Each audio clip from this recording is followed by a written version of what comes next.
Hello fans, I am Lizzy Borden. You just bought Lizzy Borden Exposed.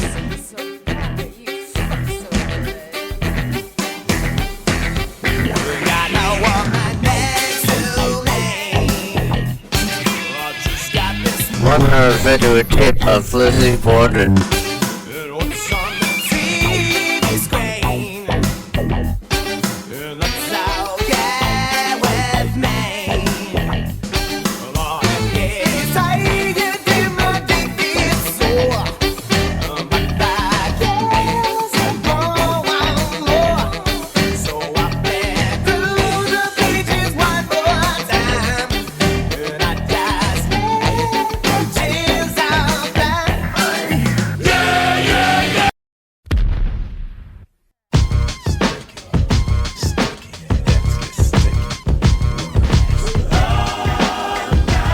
Oh, I cannot wait for the match between Lizzy Borden and Major Guns tonight. Whoa! Whoa!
Better than you and me. You're better than a damn movie. Our love is so much fun. Let's do some freaky shit, and then I make you come.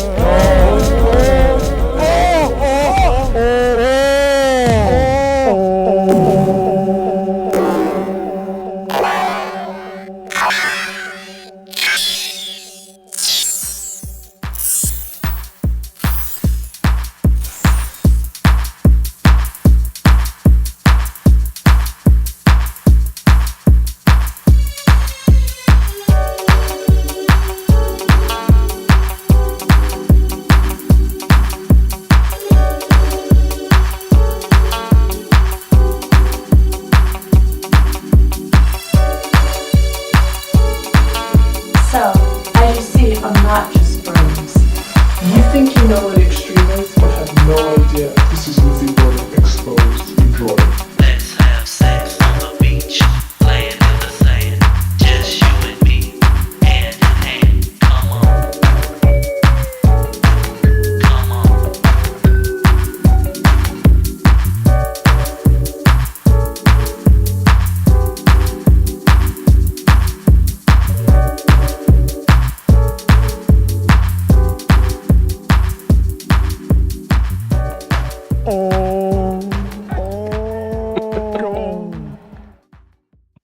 XPW, we're back.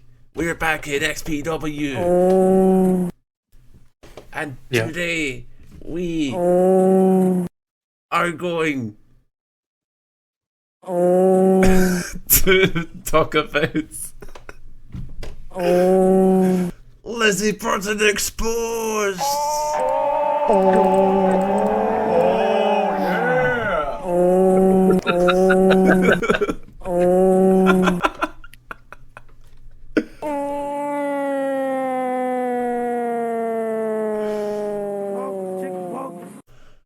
Okay, so Lizzy Borden, wife of Rob Black, she was a big part of XPW, and so, you know, they released an hour-long videotape recapping her career, and the last 10 minutes of it are softcore pornography.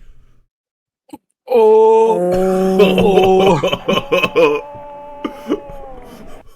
Oh my god. And for the longest time, we've had the list of things to do episodes on here, OGP, and this was on it for the funnies. And I said it'd be funny to do it. Yeah, I was browsing XWT. There's like a pack of like more or less all of the XPW that you're gonna get from its original run, and this is in it. Lizzy Borden Yo. exposed, and without even previewing what it might contain, I put it straight on that list. Yeah, so it's an hour long. It's also XPW, so we kind of thought to ourselves we should have some supplemental viewing here. And the two that you decided on were XPW Redemption and then XPW Genocide, which our last XPW show was Libertary Death. Genocide was just preceding that. Yeah, the thought process was that I thought we might be able to become Lizzy Borden completists here. Didn't quite pan out that way because some of her matches that she had are just not available. But we've watched as much Lizzy Borden as I think anybody can. And that's the next best thing. Yes, we've done our best to act as the comprehensive document. When aliens stumble across the ruins of civilization, they'd be like, what happened here? What was the culture of these human beings? And the answer will be... Oh.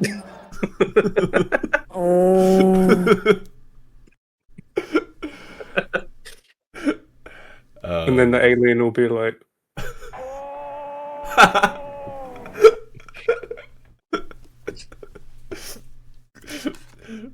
Report back to the mothership now. What are you doing? Oh.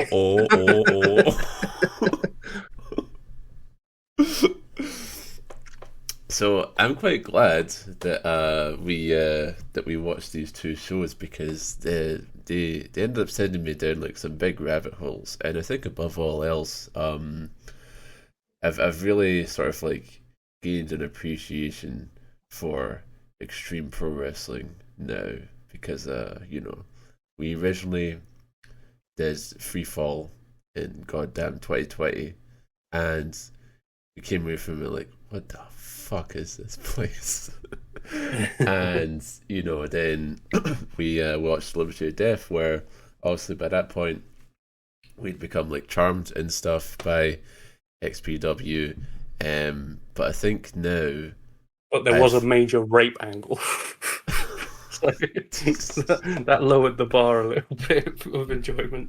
Yeah, absolutely. And but a great thing that you can say about Rob Black's XPW is that not every show has rape involved. Yeah, God, like I didn't clip it, but I remember them Kris Kloss bringing up to Veronica Kane in his interview of her, like, oh yeah, there was that home invasion angle, and it's so funny how we do all that stuff and you never call the cops. Like, yeah, I suppose it is. Why was there a rape angle? But like, what I kind of realized is our experience of XPW, as fun as it may seem, that like it's lasts initially for like maybe 3 years, we've only seen it basically past its peak, really. Like, we've seen it when it's been sputtering to death, basically. Yeah. When, like, people have, like, the Messiah's left, and, like, all these other people, and as it turns out, one of the main commentators is left, although I didn't know it. Yeah. So, but yeah, like, I kind of realized watching Redemption, like, okay, there's like, there's like a lot more here. Like, you watch something like Free Fall, you watch like Undercard, and it's like, man, what are people sticking around for.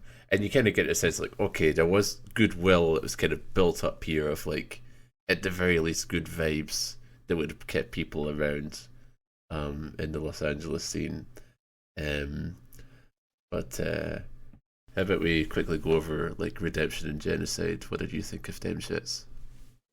Yeah, so Redemption, that's May 2001, about a year prior to the stuff that we'd seen. And I was immediately charmed by the vibes of it. Like a fake riff of Metallica's I Disappear plays. The fart explosions are here. Yeah!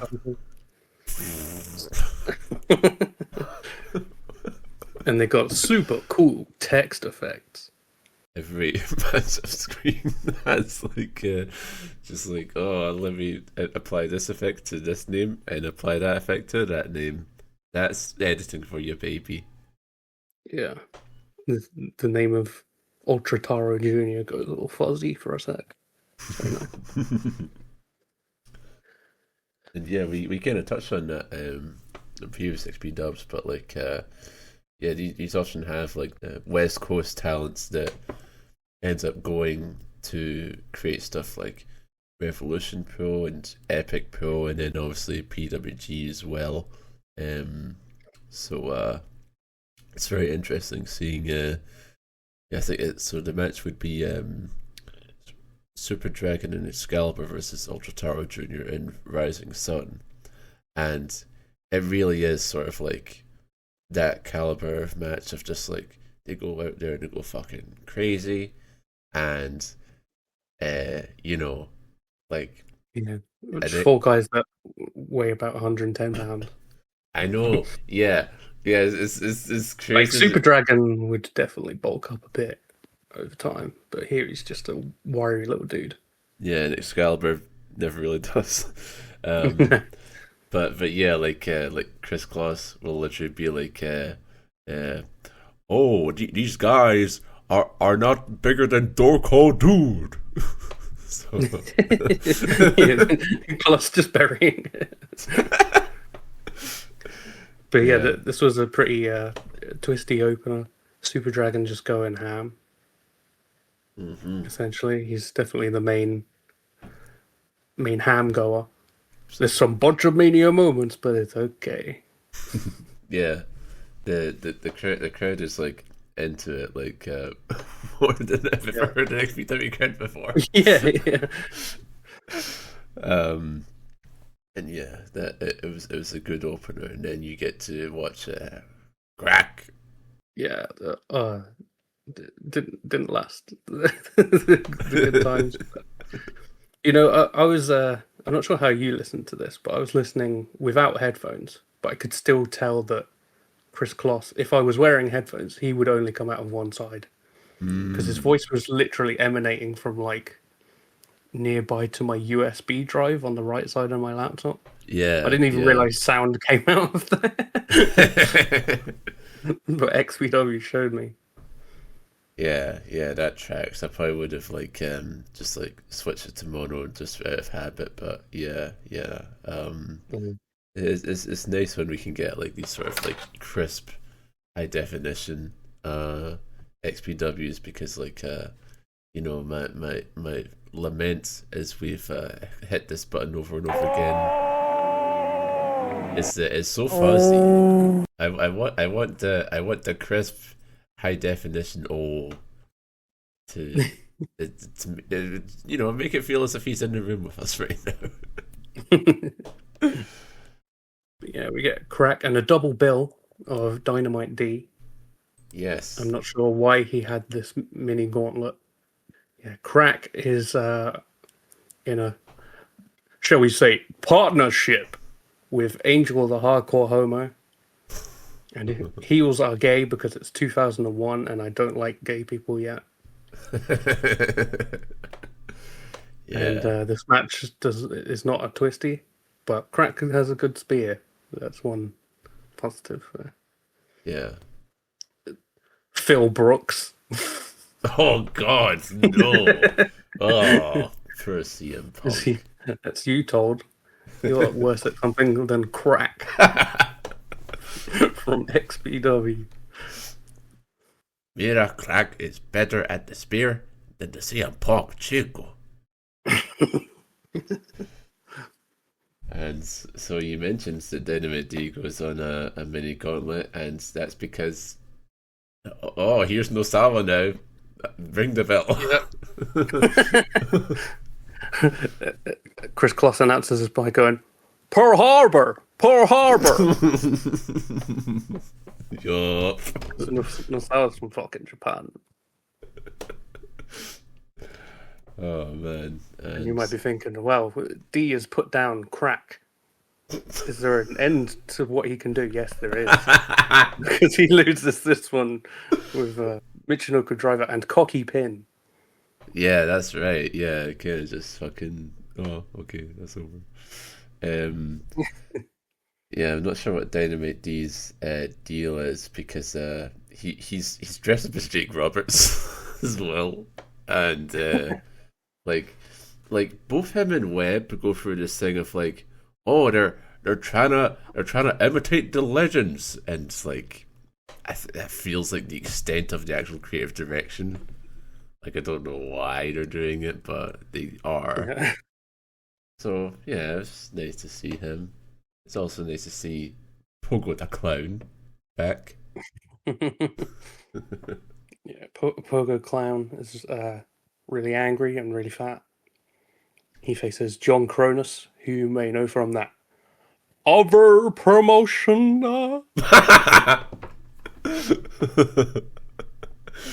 Yeah, and then I think Larry tells him that like it's that promotion is dead. We can say what the name is. And so then he goes, yes, from ECW. Yeah, Pogo is going crazy. Like, I definitely remember this from previous shows, but just like the idea of this John Wayne Gacy clown stopping and going like, fuck you! Is really good. Yeah, and I think he's like John Kronus is in Black Army. Yeah, So you'd think Pogo would be his babyface here, but he's just like, fuck you! It feels like, I think we might have remarked on this on prior shows, like everyone's just like a shit talking cool heel in XPW. Yeah. See, the fucked up thing is like there's like a non-insignificant amount of evidence that the Black Army are the baby faces, because like like I think back to Johnny Webb versus GQ Money, where if Webb wins, then XPW gets back on TV. So Webb wins, and Kris Kloss is like, yes, we're back on television. And so like we're supposed to support Rob Black because he runs XPW. There was literally like a talky segment that obviously lasted quite a long time before this match, and Rob Black's taking forever, and Kris Kloss is like, come on, get to the point. Yeah. And then he calls some Hispanic fans a racial slur. Yes. And Kris Kloss comes at this for some reason.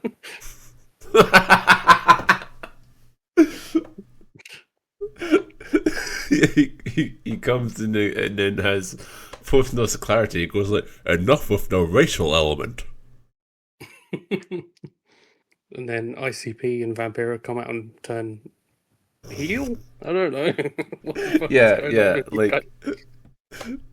so we've watched like God, I don't know, like maybe like 4 or 5 XPW shows, and like on half of them Rob Black comes out, insults the Hispanic community, and then a Mexican wrestler comes out and goes like, oh, you want to be racist to Mexicans? Oh, swerve, I like it.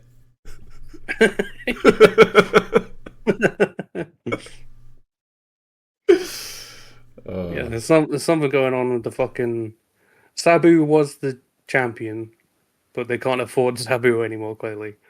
So someone else will defend it. Yeah, they have they've got like Sabu's manager, Josh Lazy, and do you know what Josh Lazy worked as? No. He was a bassist for Danzig. Oh. And Yeah, then he seemingly helped start XPW, and then he left. But this is his big moment in the spotlight, where Sabu, they say he got broken leg, so cannot fight, and then Rob Black is like, you gotta defend that fucking title, and you can go fight a piece of shit in the back, because all my wrestlers are shit. and yeah, that's the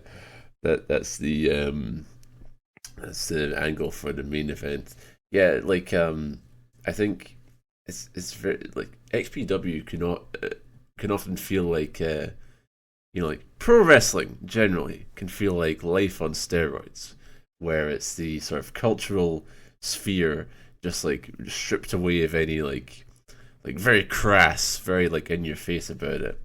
And XPW feels like that on steroids, where they've taken like the basic authority figure thing that is just permeated throughout wrestling ever since like the McMahon Austin stuff, and just like turned up to 11 of like I'm just gonna come out here and say the fans are pieces of shit and my wrestlers suck and everything sucks and fuck you. Yeah.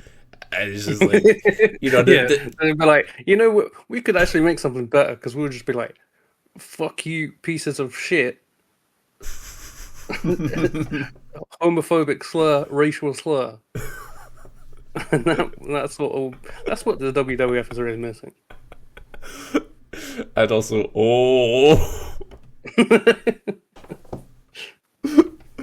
So yeah, this Pogo versus Kronus match.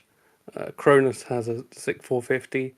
Pogo fucking kicks out of it for no good reason. And, Kronus makes a WrestleMania face, and then Pogo wins.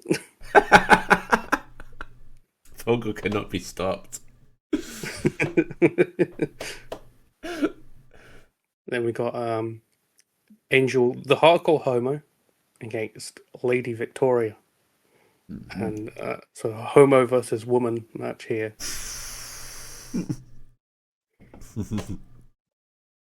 Larry Rivera, I believe the real Larry Rivera at this time, pronounces Angel as Angel. Angel. So Angel does a low blow to Victoria, but Victoria has a pussy instead of testicles.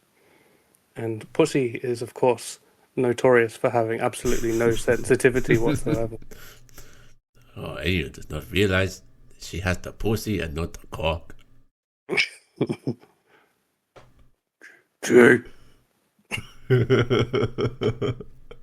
And yet they just have like a fairly normal wrestling match, which I was not expecting. Yeah. Like Lady Victoria wins with a pretty good powerbomb. Yeah, she murked that Angel, and then I think she goes on to interfere in the Bok naked match. That's nice. Oh. Yeah, I forgot that like at some point like Larry gets in on it, so he just kind of goes like,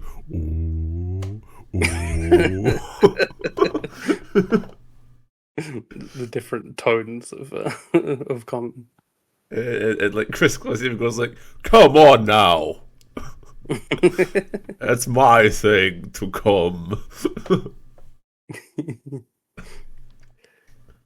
The tagline for the next match is "Rich Man, Poor Man." It's Steve Rizzono versus Homeless Jimmy. Homeless Jimmy, we only got to see him in CZW. Yes. For the Tournament of Death. He had that fucking amazing spot, Nick Mondo. Yeah. It turns out he's just pretty sick in general. Yeah. Comes out with his shopping trolley full of junk, and he takes at least 3 bumps on it. My God, it's very cool. Like that goes out to my point of like Homeless Jimmy. He was an XPW guy. He was like the XPW guy. Like when we saw him in TGW, it was like, wow, the XPW guy is here now. And like, so we've never seen him in his home territory. And I was really glad to, because this match was fucking great. He's a freak of a bumper. Yeah. I think as well, like Steve Rizzono, we've literally only ever seen be humiliated. Like get like buried by VIC GRIMES or get beaten by Monkey. So I always got the feel like this guy's probably all right. And yeah, he has a good match with Homeless Jimmy here.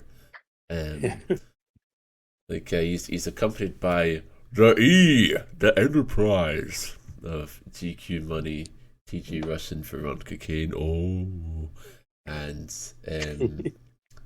it's like it is a bit farcical. It feels like a fucking Mayumi Osaki match or something like that. They're just always interfering, you know.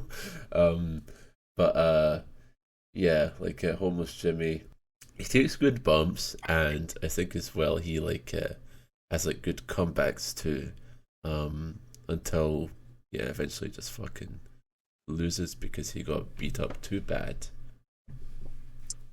Yeah, it's weird that he's not in the 2002 stuff. Like, I don't know what happened there. Rob Black. Yeah. But then he turned up for the revived XPW. Yes. 2020. So yeah, truly a mystery. Okay, now it's time for two fat bald lads to have a fight. VIC GRIMES and Supreme, with occasional showcases of something resembling agility. they can kind of do the big men who fly thing, kinda, yeah. it's not extremely natural to them, but it's in a dangerous, uncontrolled manner. Yeah. But yes, it's a nice match, I think. Yeah. Good to see these two lock it up, and I think as well. Again, it has like a bunch of shenanigans with the Messiah, Rob Black's favorite son, trying to help VIC GRIMES, and then it ends up backfiring, and like Supreme will kick out of a lot, and it feels hopeful in a way that I've never felt from XPW. Like the babyfaces will usually just kind of like eat shit and die, but Supreme eats shit and then gets back up and wins, and it's a fairly triumphant moment, I'd say. XPW standards. Yeah, Grimes also has like a reverse top rope leg drop thingy, which just looked fucked up. Oh yeah. What are you doing, mate? He has not even taken the highest fall in pro wrestling history yet, and still he's trying to die here in the ring. Vampiro and Shaggy 2 Dope are back out. Yep. Vampiro cuts a confusing face promo, despite seeming very heel earlier. I just think it really doesn't matter who the good guys are. No, it's just some cool guys swearing, being misogynistic, and being the guys you want to be. And fuck WCW. Yeah. And then he calls out Mexico's Most Wanted. I forget the exact reason why, but you don't like those guys. So yeah. This match gets Lucha Libre chants. Yeah, they're doing it. Vampiro does funny kicks, and Shaggy 2 Dope takes some very strange looking bumps. I wonder if like Violent J was considered to come along, or if he just couldn't make it. Odd to just have Shaggy 2 Dope just there. I suppose Vampiro is part of the posse. He's for life with those guys. Shaggy 2 Dope doing better than he did against the Headbangers. And eventually Vamp pulls out the win against Damian and Halloween. And this ain't over between these two, I suppose. I suppose not. But now?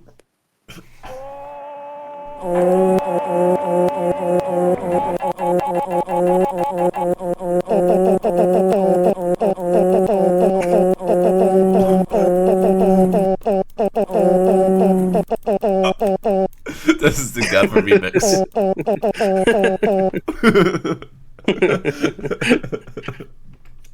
Major Guns is here, and she is a woman. And here comes Lizzy Borden, also a woman. Oh! And she called her a bitch because women don't get along. Oh, yeah. They have match, technically. Lizzy slappy her ass. Lizzy slappy her ass. Lizzy slappy her ass. Oh. Okay, they're leaving the ring now. Yeah. So like, so Lizzy has a proposition for Major Guns. Either Major Guns can be her bitch, or Lizzy Borden will kick her ass. And Major Guns decides to take option C, which is I will kick your ass. And Lizzy Borden's like, no, please don't. And here comes Kraq and Kronus to hold Major Guns in place for the spanking. And I have to assume that at this point the referee throws out the match due to disqualification. And yeah, they spank Major Guns on the ass. Well, Lizzy Borden does it. And then it's literally like so odd because like you'd think like, okay, they're trying to portray this as some sort of angle to set up another match down the road. But it's like played so weird, like, you know, it's like a, you know, like slaps on the butt, and then like it just has like Major Guns like recovering from like, oh my butt, it's so slapped, you know. Well, the cage match just says Lizzy Borden defeats Major Guns. No time. And the hey, spanking match. When your ass is that red raw, I think we know who the winner and the loser is. Fuck what the referee says. Yeah. I'm going to leave a review that says, I agree with your perception of this match. But at the end.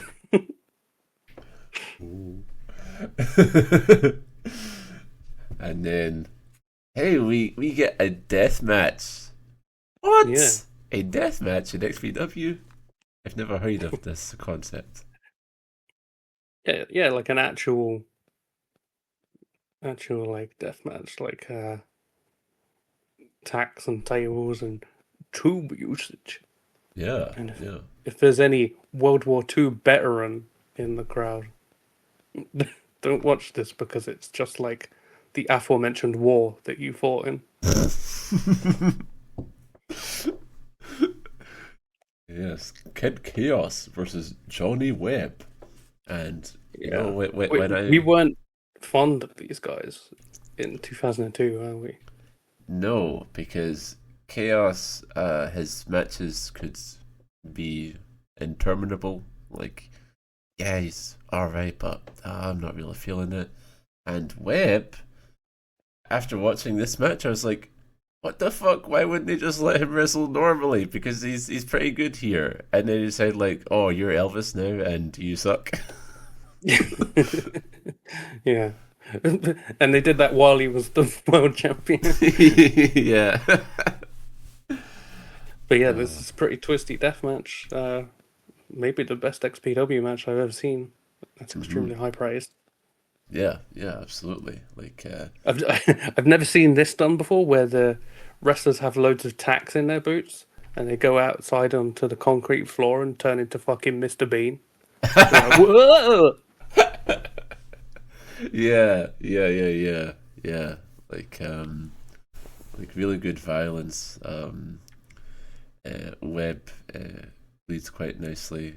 Like, yeah, it's incredibly scrutable. Like, he obviously shows off this level of skill so as to justify his place on the card, and then in response to that, they seemingly cut him off at the legs. Like this. Yeah, then the finish involves the Enterprise getting involved again, where they fucking murk Johnny Webb with a bundle of light tubes, and Kris Kloss goes, "Ah!" And so Chaos gets the win over Webb. This means war. World War II. Yep. Fucking yep. And then we go to the Messiah versus Josh Lacey, who has the XPW title. And it's like, oh, could he not find anyone? I guess not. Messiah will beat you up now, Josh Lacey. And then Messiah hits his TKO thingamajig and is about to win. And then the camera goes to it cuts to the curtain, and commentator's like, wait a minute, what's that? Oh my god, it's That's not happening yet. and then after 2 minutes, New Jack comes out. New Jack is the replacement for Sabu. He will defend the title for Sabu, and yeah, him and Messiah, they have a nice little match, I think. Yeah. Rob Black and Lizzy are at ringside. Rob Black is running around a lot, scared of the New Jack, and the something I really love is the real Larry Rivera, Pat Hoed, he was like a big wrestling fan since the 70s, and in fact, if you look up Pat Hoed on, say, Twitter, you'll actually see photos taken of Andre the Giant and others at the Grand Olympic Auditorium that he took. And so I thought it was funny already that, he's watching this death match and he's going oh, Chico, I hate this violent crap. Where is the half Nelson? That catch can like Jack John Talos. And it turns out, oh yeah, he actually does like that stuff. So he's playing into that for the character. And yeah, some great stuff where the Messiah gets stabbed with nails, and he tries to play a guitar, but then New Jack hits him with guitar. I think my favourite thing about this match is that the crowd are very into New Jack, of course. So when New Jack is on offense, everyone's like, but when Messiah's on offense, everyone's like, no. Oh man, yeah, they're not fucking with him all that much, and then eventually the Messiah just kind of beats New Jack. Just kind of does it, hits his move and wins, more or less fair and square. And then it breaks the fuck down because everyone starts coming out, and New Jack starts beating ass, and they start beating up VIC GRIMES, doing New Jack and Co. And they decide, okay, let's put VIC GRIMES on a table so that New Jack can take 5 minutes to climb up to the balcony and then jump down on him. It's wow. yeah, it's crazy. By the way, can you guess who made the XPW stage according to Extreme Memories? Was it Scott Snot? No, it was Tool. Oh, They call him Tool for a reason because he's a carpenter. So yeah, big splash off the balcony by New Jack. It's pretty good. And then Vampiro and Shaggy 2-Drop are in the ring, and they start having words of Rob Black, who they turned heel to join, and then they push him down. They have turned face, perhaps. I don't know. yeah, it's possible we saw 3 turns from the same people on one show. Oh dear. It all makes perfect sense to somebody. Yeah. But yeah, this show was pretty good. It's loads better than the 2002 shows that we've seen. It's just it's the same vibes are there, but just a lot more competence within the matches. Yeah, absolutely. Obviously, there's still a lot of stuff that was beat there later on, but there's a lot more to sort of justify it. Like, we were talking about how Rob Black has this, like, fucking misanthropic promo style that just, like, does not work.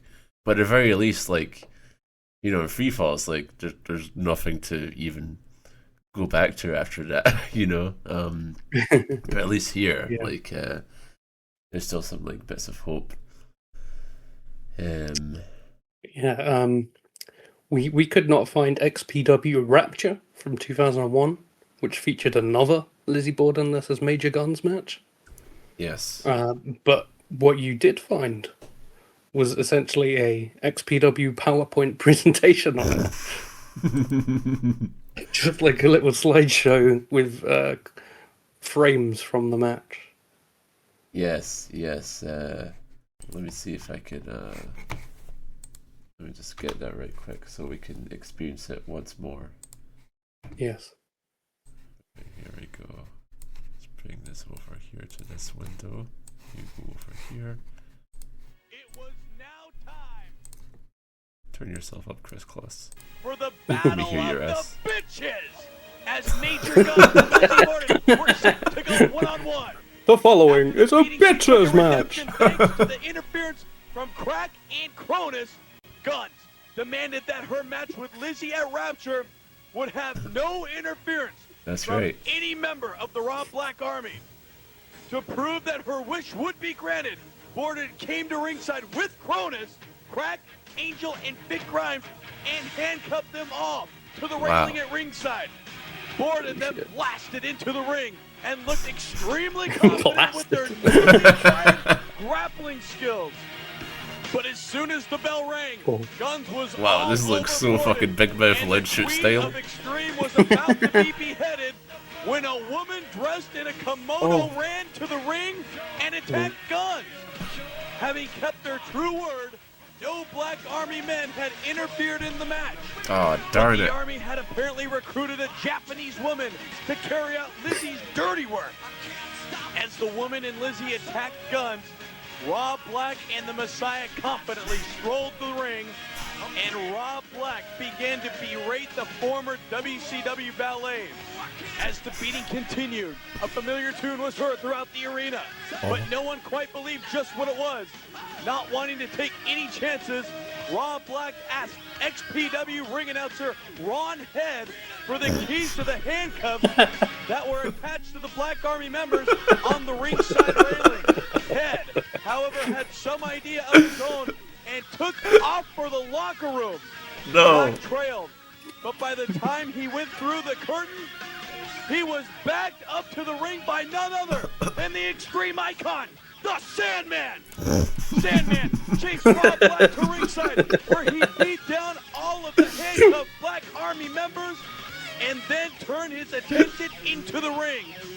Sandman entered the ring and looked towards Black, Borden, the Messiah, and their new Japanese recruit. Black then grabbed the recruit and whispered to her. As Sandman got closer, Black, Borden, and the Messiah failed, leaving the new recruit alone. But she seemed up to the task and got right up to Sandman. Of course, being the equal opportunity destroyer that he is, Sandman drew back his cane and leveled the Japanese recruit. He picked her head up and blasted her. Blood now flowing from her head. Sandman continued to beat on her until he turned his attention to the fallen Major Guns. He lifted Guns up in the pop of a beer can. Later, the two were met with a thunderous approval from the XPW crowd. The Extreme Icon was now an XPW, and he was ready to be more extreme than ever.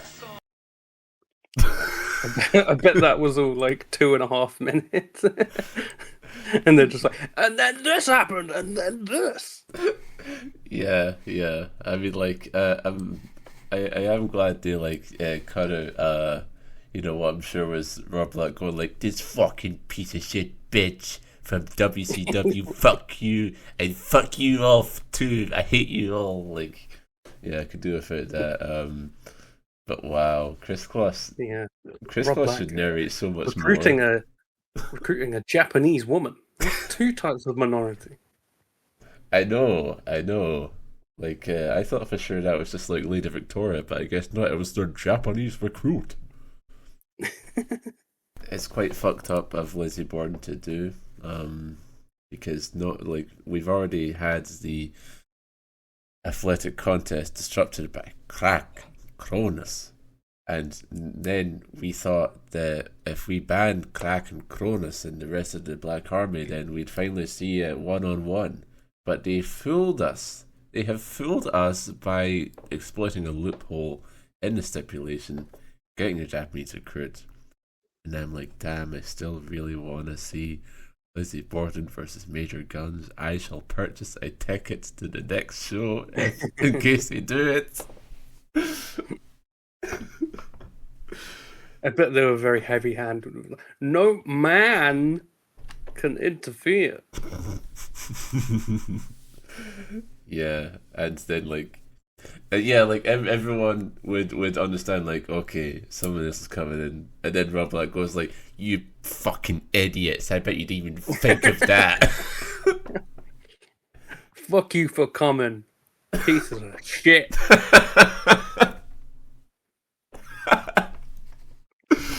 XPW. Please stop coming to my shows. I want to go prison now.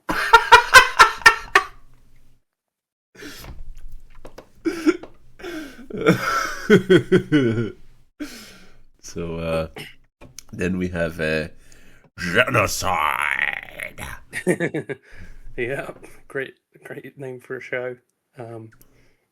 Kris Kloss and Larry Rivera greet the fans and start off the evening as Genocide is about to get underway. Yep, that is a graphic that occurs. Yep. So it's very odd. Like the way it goes, I watched XPW Freefall 5 years ago. I think to myself, okay, there's Kris Kloss and Larry Rivera. That's fine. And then I watched Liberty or Death 4 years later. And I think to myself, okay, it's Kris Kloss and Juantastico. They have changed the commentator. That seems simple enough. If it were like a normal promotion, that'd be how it is. It turns out not so. Because Redemption opens up, Kris Kloss in the ring, and then someone who looks a lot like Juantastico is in the ring saying, "I'm Larry Rivera." And then this, in fact, is the angle where Dynamite D and his jobbers union come out, and Larry is so offended by this that he takes off his hat to reveal a luscious blonde, not blonde, but just locks of hair. And that, my God, that's Juantastico, the partner of Pogo the Clown, who then beats up the jobbers for him. And so I needed to get to the bottom of this. So Larry Rivera is a character made up by Pat Hood, who just exaggerated that accent to sound funny. And then he would have found XPW because he ran into Josh Lazy, the aforementioned Josh Lazy, in conventions and stuff. And you know why where Pat Hood was there? Because he was fucking selling tapes of All Japan and shit. And so he gets into XPW that way. And him and Kris Kloss hit it off really well. They become big friends and all that over their shared love of their wrestling. But then he would have left before Freefall. So literally, my first impression of Larry Rivera was the fake guy.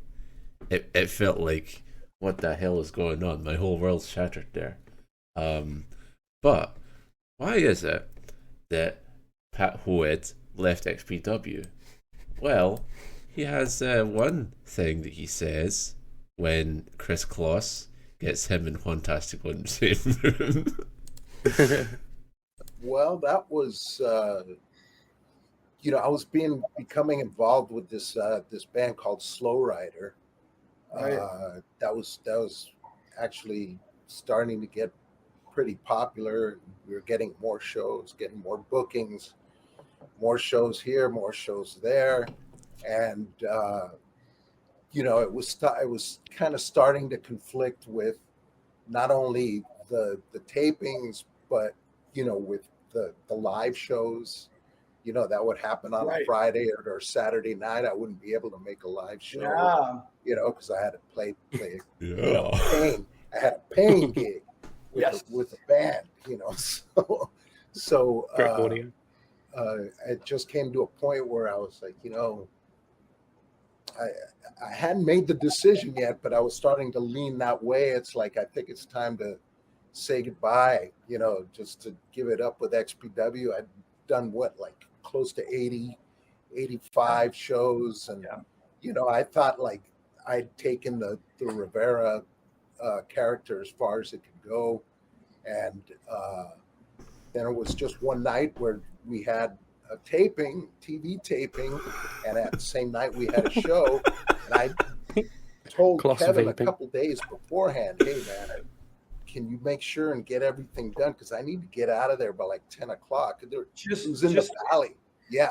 Just to interject, I remember, Pat, you saying it at least a week before. Because I remember, it wasn't a couple days. I remember it was at least 1 week, because the week before on TV, you went in and say, hey guys, remember next week I got to get out of here early. Yeah, so it was like a week or two in advance for sure. The gig was in Santa Monica. The studio's in the valley. So, I had to leave, and of course, Rob, being Rob, is focused on his thing, and that's it. And whatever else is going on around is that's circumstantial.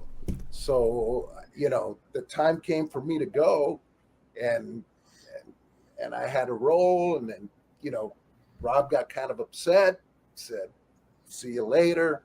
I said, see you later, and walked out. And I'll never forget, I saw Dynamite D. He was just coming into the office. Yeah. And I was walking out, and I gave him shook his hand, gave him a hug. I says, nice knowing you, brother, but that's it.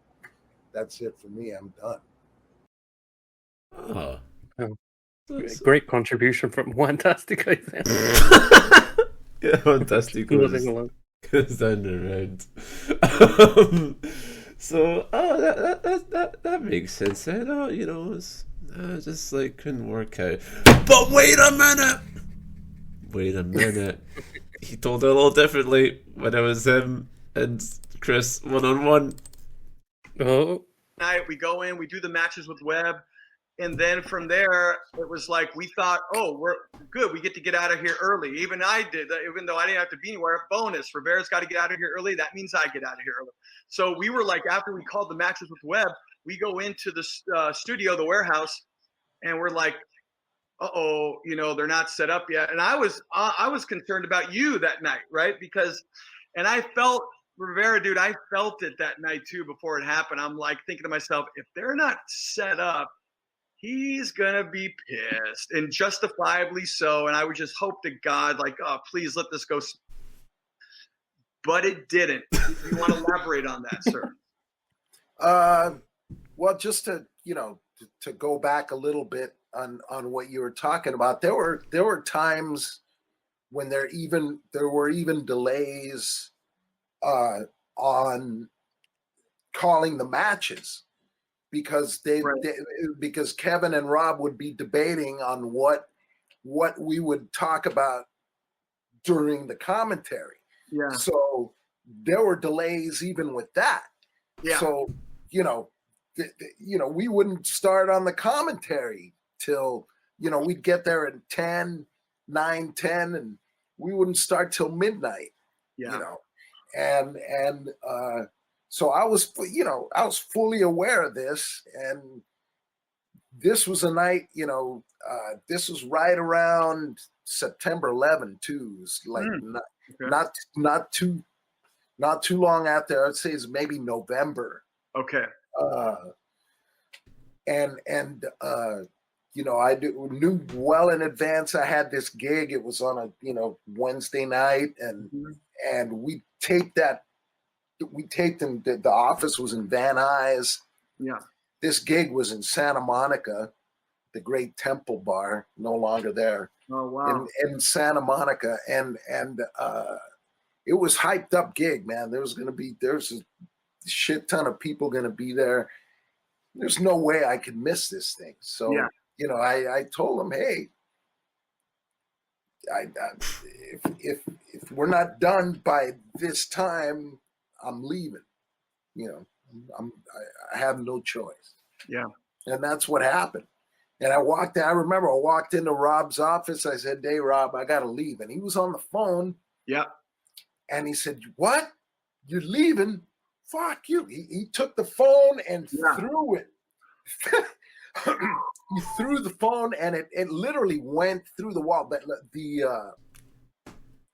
this part, you know, not the big part, just the what you hold up, you know, the receiver. The earpiece, the voice piece, and he just threw that, and it kind of bounced back because it was connected with the cord. And when I saw that, I said, "Man, is this shit worth it? Is this worth it?" You know, like we barely got paid. You know, the only time we got paid is when we asked to get paid. You know, it's like, hey, you know, give us a handout. And I said, "Is this worth it?" And then that's when I said, "I'm done, man." Walked out. Next day, called Kevin, said, that's it. And before I know that, here's the fake. That's when I knew that the Larry Rivera character was something, because here's a golden opportunity, dude, to introduce a new co-host, right? A new color guy. Perfect opportunity. You got all these guys, you got all these dudes, man. You got all these guys that know their shit. Bring in a good what do they do? A fucking Larry Rivera imitator. What is that? What does that tell you? What does that tell you, man? You know, that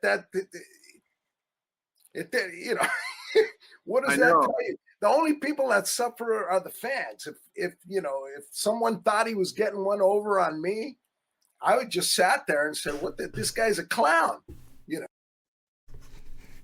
Wow. So, you know, obviously over time it's often to see you later from fuck you. So that's good to heal it back. I was wondering if in this version of the story he saw Dynamite D and was like, fuck off, piece of shit.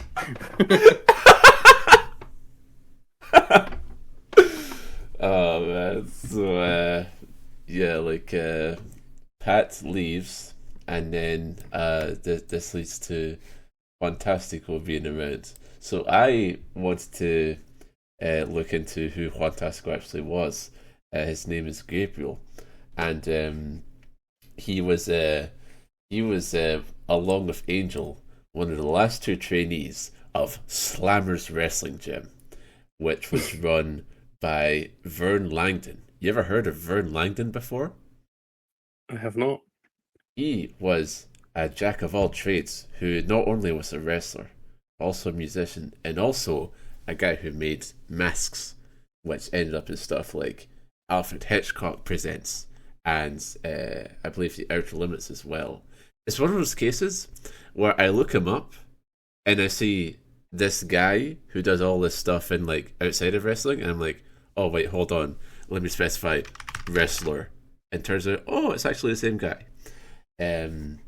So I found this interview of Kevin Kleinrock, Dorco Dude, from 2003, where he explains how, as a big wrestling fan, he would have found Slammer's Wrestling Gym and ended up just kind of like working there, you know, like very local indie shows. And then once upon a time, Dynamite D, you remember how in Freefall, like there's that big angle of like him invading the show with his jobbers? Not really, no. Okay. Well, that happened, and I think the reason why it happened is because Dynamite D actually did that in Slammers, where he just like did a shoot invasion angle and took over the show. And as Kevin Kleinrock describes it, Vern Langdon saw this and was like, all right, fuck this, I'm done. You can have a fucking promotion, I don't care. And so that became SCCW, which would end up, kind of getting folded into XPW. The way Kevin Kleinrock describes it, Rob Black is literally just like driving by, and he goes up to Rob Black and hands him a flyer for his shitty indie show, and like Rob Black is like, oh, I was wanting to get into pro wrestling, and he didn't think it was a tiny indie, so he just kind of like put his all into it, and then we go from there as in XPW. But yeah, Gabriel was a trainee there, and then he gets into XPW, and he finds himself in a bit of a situation, because so Pat leaves, they no longer have a color commentator. Rob Black decides, fuck him, we're going to do a fake Larry Rivera, and you do it, Gabriel. And Gabriel, didn't really want to do it, but he felt that he had to. And here, once again from Extreme Memories with Kris Kloss, we shall find out why. Felt like it was my last chance, because I had on a gimmick, I had already said no, straight out no to the boss. I said no to the boss. Just to recap, you were approached before this all happened with Pat leaving. You were approached to have a gimmick, and then you didn't like that gimmick, so you kind of turned it down. And now here they come to you again. It's like, shit, if I turn down something else again from them, what the hell now? Is that correct? Well, let me clarify on that. It wasn't that I didn't like the gimmick. Actually did like the gimmick. I thought it was a good idea. I thought the time had come. This was the terrorist gimmick, right? Right. Well, they wanted to do a jihad terrorist gimmick. I remember the time of XPW, what we were doing, and all this was going down right before, and the timing of it. We're recording this, we're in September. It's coming up on that date. By the time this airs, it'll probably be past that date, but it's around that time, September 11th. Right. The idea of this, I was approached with it from Kevin. They wanted a tag team. They wanted to do middle, quote unquote terrorist guys to come in. It was supposed to be Mongo Santino and myself. Mongo had a look, great worker, solid professional. It's supposed to have been him and me, and we're gonna do the whole jihad. I even worked out. I learned some words. I even would. I think that was another thing. They'd be like, do your thing that you do. And I would do, I copped an accent back then. I was, Robert Black, you take our Persian women and put them in your porno movies. Allahu Akbar. And I did the whole thing, and it was all good. We were in. I was in. No problem. Then 9/11 happens. Right. And at the time, we went, the very next time that we worked out, it might have even been 9/11 that year, might have even have happened on a Tuesday. I don't even remember, but It was right around. It was really, really fresh. We went into workout. Tony and I had been working it out. Mongol and I had been doing, tag team stuff, coming up with a finisher, doing stuff. And even until that day, we were still kind of working on it. And then they asked us, would you, given what happened, are you guys still in? And to his credit, Mongol, the consummate professional, he was like, yeah, he would still do it. It was ultimately my decision. He said, but whatever you decide, because he knew I was kind of having a problem with it. And I had to say no, because the reality of it was I was aware enough to know that I wasn't confident in, let's just say, I wasn't confident in XPW's ability to guarantee our safety. If some fan, anything, parking lot, whatever, I really didn't think that it would have been thought out all the way through. If they'd have come at us and said, hey, this is the gimmick you guys are going to do. We're going to make sure you guys have security, whatever, ring crew. We'll make sure you guys get in and out like this. We're going to put you guys in masks. We're going to make sure nobody knows who you are. Anything to kind of appease us. But there was no real effort to say it was just like, we really want you guys to do it.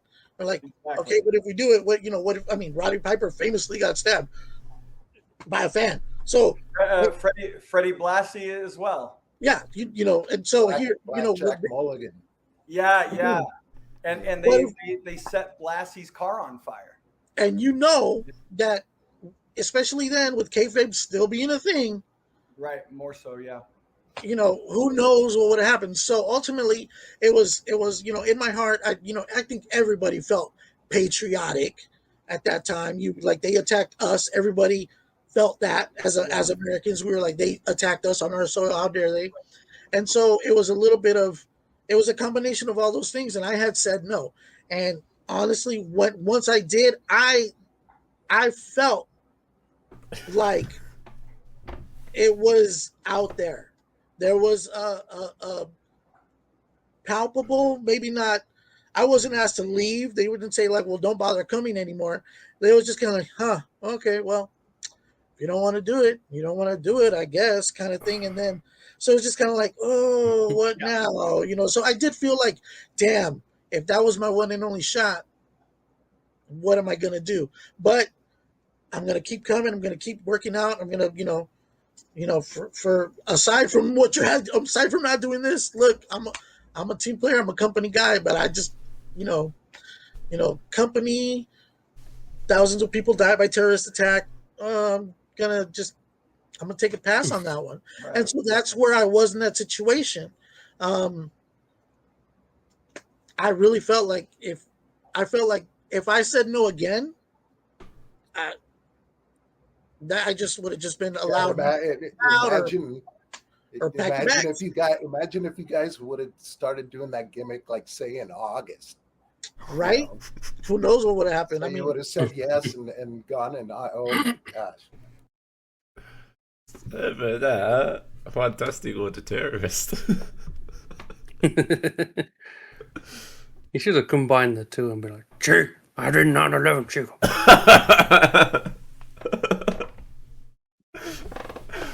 Oh man, like I crashed the plane into the tower.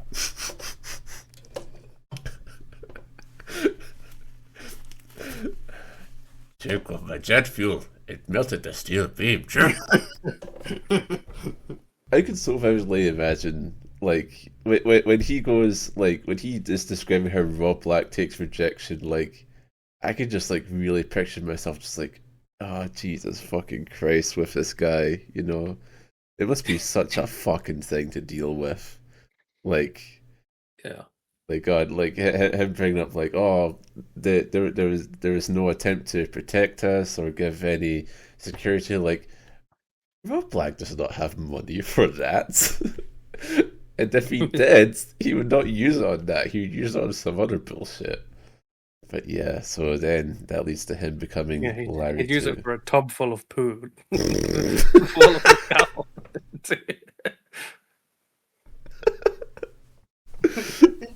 Oh, you don't want to be Osama bin Laden? Well, okay, I've got another idea. The Poo Poo Man.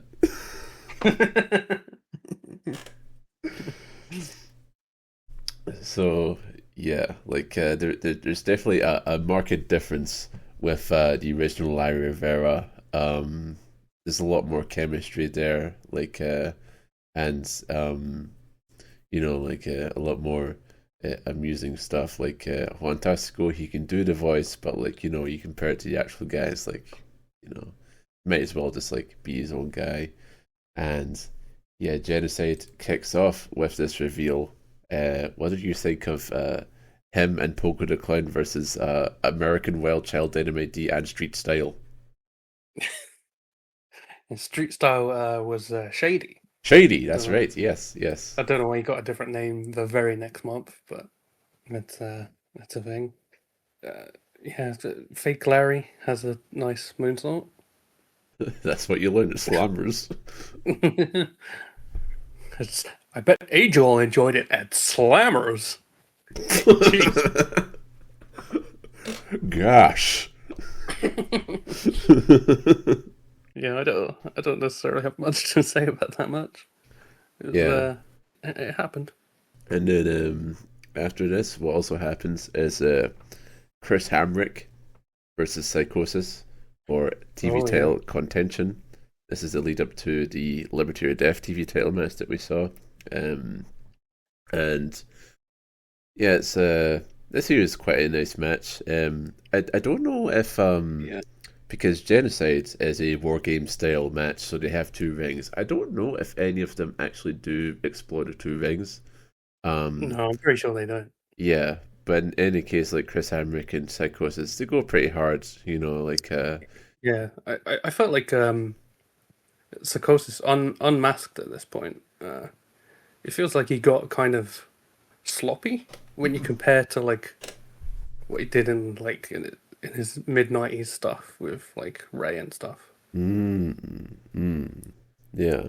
But it kind of works with Chris Hamrick's like chaotic energy.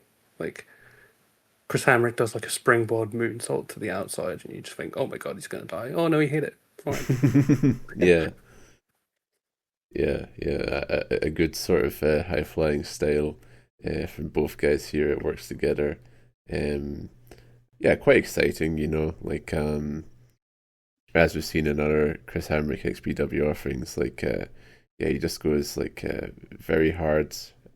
Does a whole lot of like crazy moves, and you know, like the Confederate white boy wins over this Los Angeles crowd. It's a beautiful show of what pro wrestling can do, I suppose.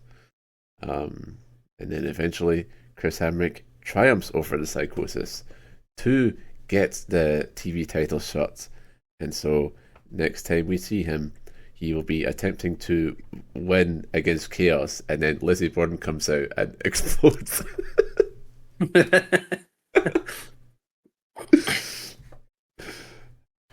And then next up, I'm really glad that we got to take another look at that.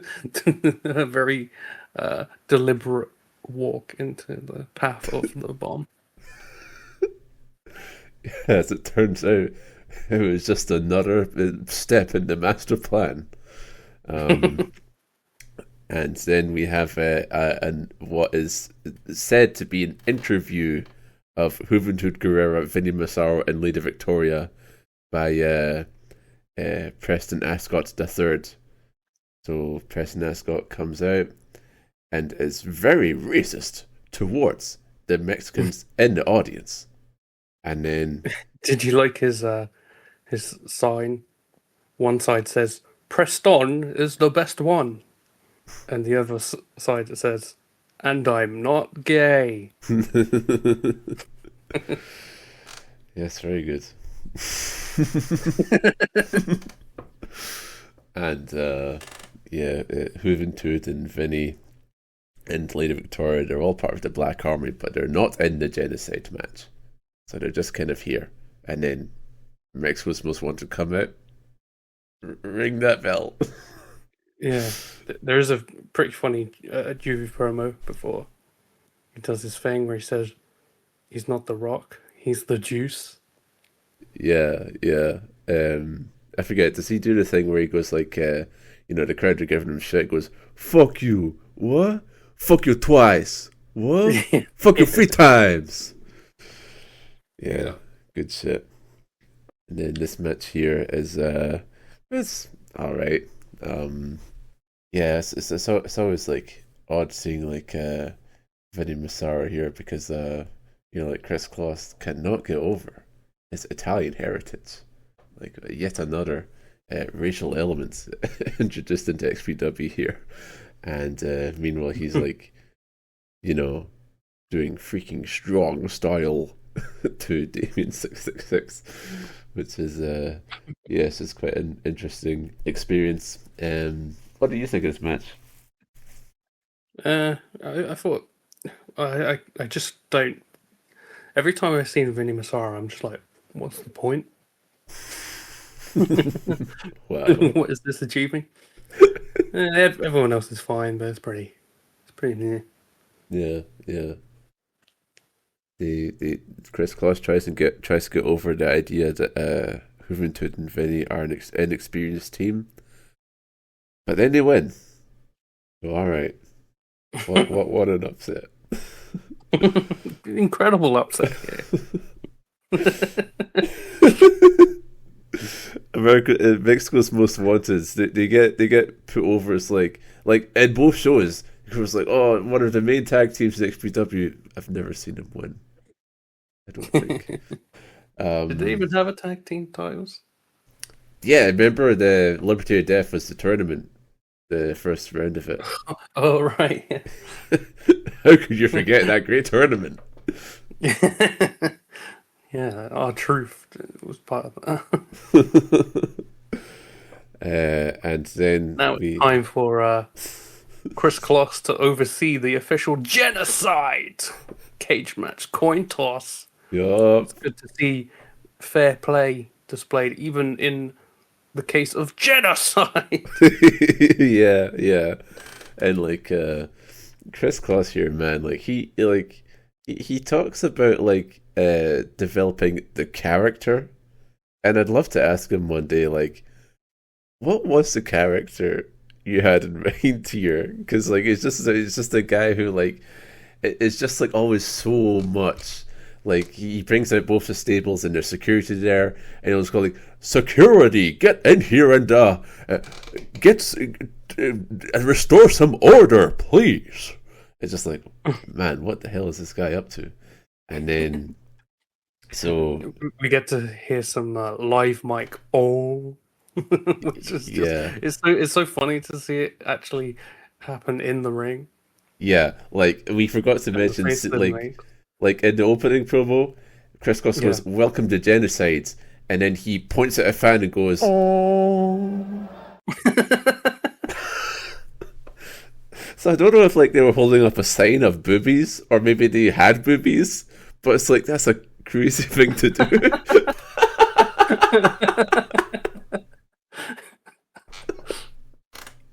It's so cool.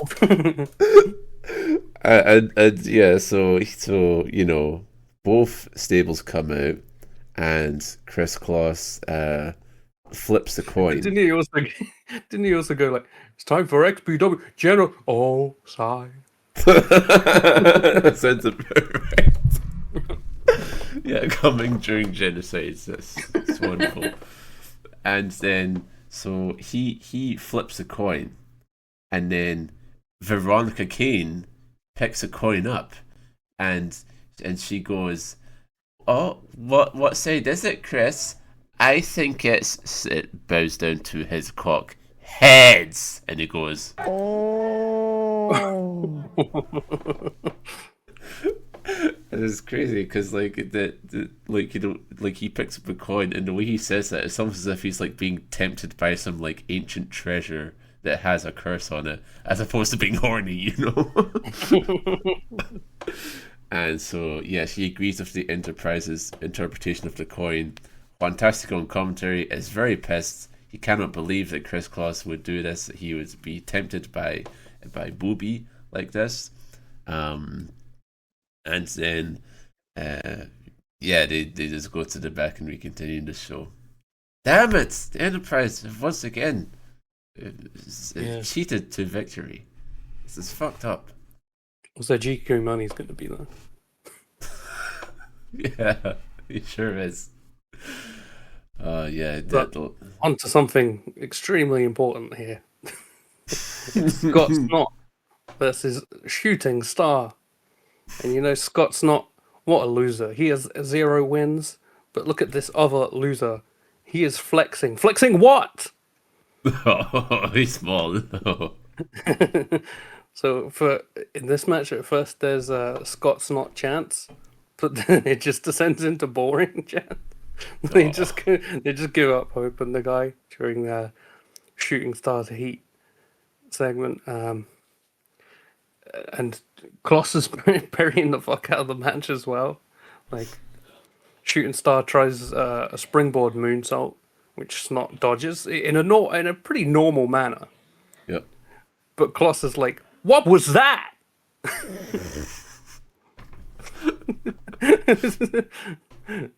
And then Juantastico says, "Shooting Star should open his eyes." And Kloss is like, "I wish I didn't have my eyes open for this match. This is horrible." Wow.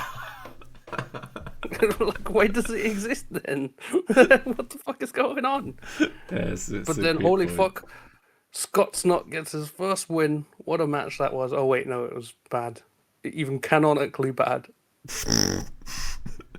Still, though, you know, what a moment for Scott's not. Oh wait, no, he's immediately murked by the masked man. Still, you know, you got to say promising for the future of Scott's. Oh wait, no, VIC GRIMES match at the next event. Just like this might be the single most pointless match I've ever seen. Yeah, Naru guy has a cage match. And so yeah, Crimson comes out, and we don't know his name is Crimson yet. He's the masked man, and he you know, he makes him taste the blade. But wait a minute, here comes New Jack. I've never seen New Jack walk out looking less motivated than this. So yeah, I think New Jack's met his match. This match is probably about 2.5 minutes. Crimson does some almost Big Daddy-esque no selling for a lot of it. Oh yeah. Then New Jack digs a tree saw into his nuts, which this makes Crimson run away. Yeah, and it's like, oh, this is the first time he's running away of his own will, or whatever. And yeah, this is obviously meant to lead to them having a more substantial match. But as we saw in the TV leading up to Liberty or Death, New Jack decides, I will not wrestle in XPW anymore. And so they bury his ass. He skipped town. He is supposed to be a bit scared of Crimson. he's so scared of this extremely low rent masked man. But yeah, the last time you saw New Jack in XPW, he was trying to kill VIC GRIMES. And now VIC GRIMES, as New Jack put it, isn't feeling too good. Anyway, here's VIC GRIMES.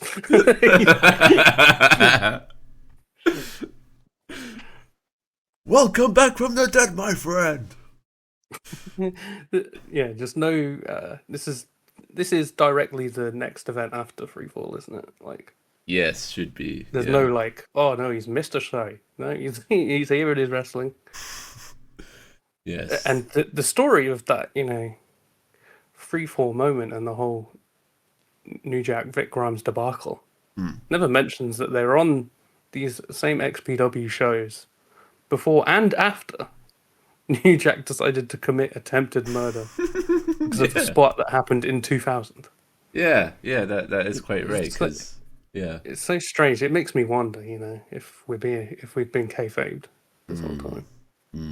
Yeah. It's and it was actually just an accident, but who knows? So something I liked was because there was that piece on the Freefall Bump from that Moonsault Press account recently that I really enjoyed, and at the end of it, they attempted to contact VIC GRIMES for comment on this, and he told them, "Oh, you know, I run Beggars for Christ now. Pro wrestling is behind me. I do not wish to discuss my past." And then I was looking around for like the podcast to like research stuff, and the Beggars for Christ runner VIC GRIMES was like, "Yes, Kris Kloss, I will come on your podcast." So that's interesting. Pick up the Beggars for Christ. Yeah, the Baker for Christ, VIC GRIMES versus Evan Courageous. We have seen this match before. We saw it in full on XPW TV. All of it. All 8 minutes of it. And, it happened. And VIC GRIMES eventually won. One of the world's least necessary visual pinfalls for Evan Courageous. I know. Why are they making this guy look strong? Yeah. But VIC GRIMES doing a Styles Clash is pretty cool. After this, it's time to get to the Genocide. As last. Yes, this War Games match where like the ring is not fully encased in cage, but there's enough there, and it's GQ Money. The surprise return of GQ Money in his Clockwork Orange outfit. He will soon commit heinous crimes on XPW TV. Oh yeah, that's the thing we forgot to mention about Scott's nuts. He saved Lizzy Borden from the home invasion. Do you remember that? Not really. And then for the hero's welcome this guy gets is VIC Grimes coming out and be like, fuck this. Just having a match? You fucking serious? And remember as well, this time Rob Black has had a stroke in kayfabe, so he's out of here. Basically, Lizzy Borden is running the show, and so yes, GQ Money, Kaos, Rizzono, the Sandman, who has turned heel since Redemption. Yeah, how fucking stupid is he? Is booking a heel Sandman, by the way. Yeah, what's the point of that in 2002. Yeah, just let him do the song. Everyone wants to see the songy. Yeah, fucking like. Although there was lots of weird audio during entrances on this. Where I think they were dubbing over probably copyrighted music, which seems like a fucked up precaution for XPW to make. Yeah, like I feel like there were definitely times where it seemed like the crowd was dubbed over as well. I don't know that for certain. Yeah, like someone comes out and there's like the lightest like, holy shit. Yeah. It's like that's not what the crowd is saying, surely. Yeah, like Nozawa comes out and it's like the SmackDown.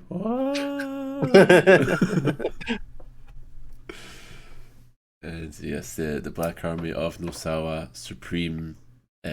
Supreme is like a surprise thing as well. Lizzy Borden, Johnny Webb, and Aniel are the Black Army here, and yeah, so it's a War Games match. Starts out with like 2 gets-ons from there. Strange filming. It's very dark, and there's fucked up usage of overhead cam. It's not exactly and it's Brett, like an artistic flair. It's just like. That's the only place we could put the camera. Yeah, absolutely.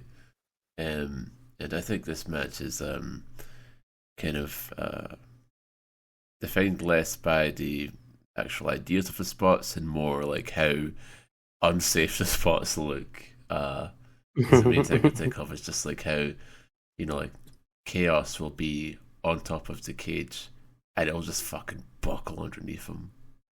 Yeah. They kind of make the best of that they can, and it looks pretty sick. Just like, I'm falling off the cage now. So, some things I noted here. Kaos is wearing his TV championship, of course. You loved that when he did that, didn't you? What an arrogant man!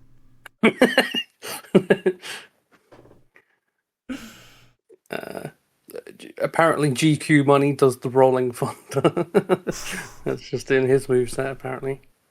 Kris Kloss notes that he bets Angel is hurting with these 2 men all over him. Oh, wait. He's gay. So he liked it. There's some nice blood in here. GQ Money has probably got the best blood on him. So the cage has a bit of a roof. Like one corner has an extremely unstable section of mesh. Angel and GQ find themselves up for quite a while. Yeah. GQ uses 2 fireballs up there because one would just be not enough, of course. The XPW demands 2 fireballs. Angel and GQ are right on the edge. They could fall at any moment, but much more importantly, here's the catfight between Veronica Kane and Lizzy Borden.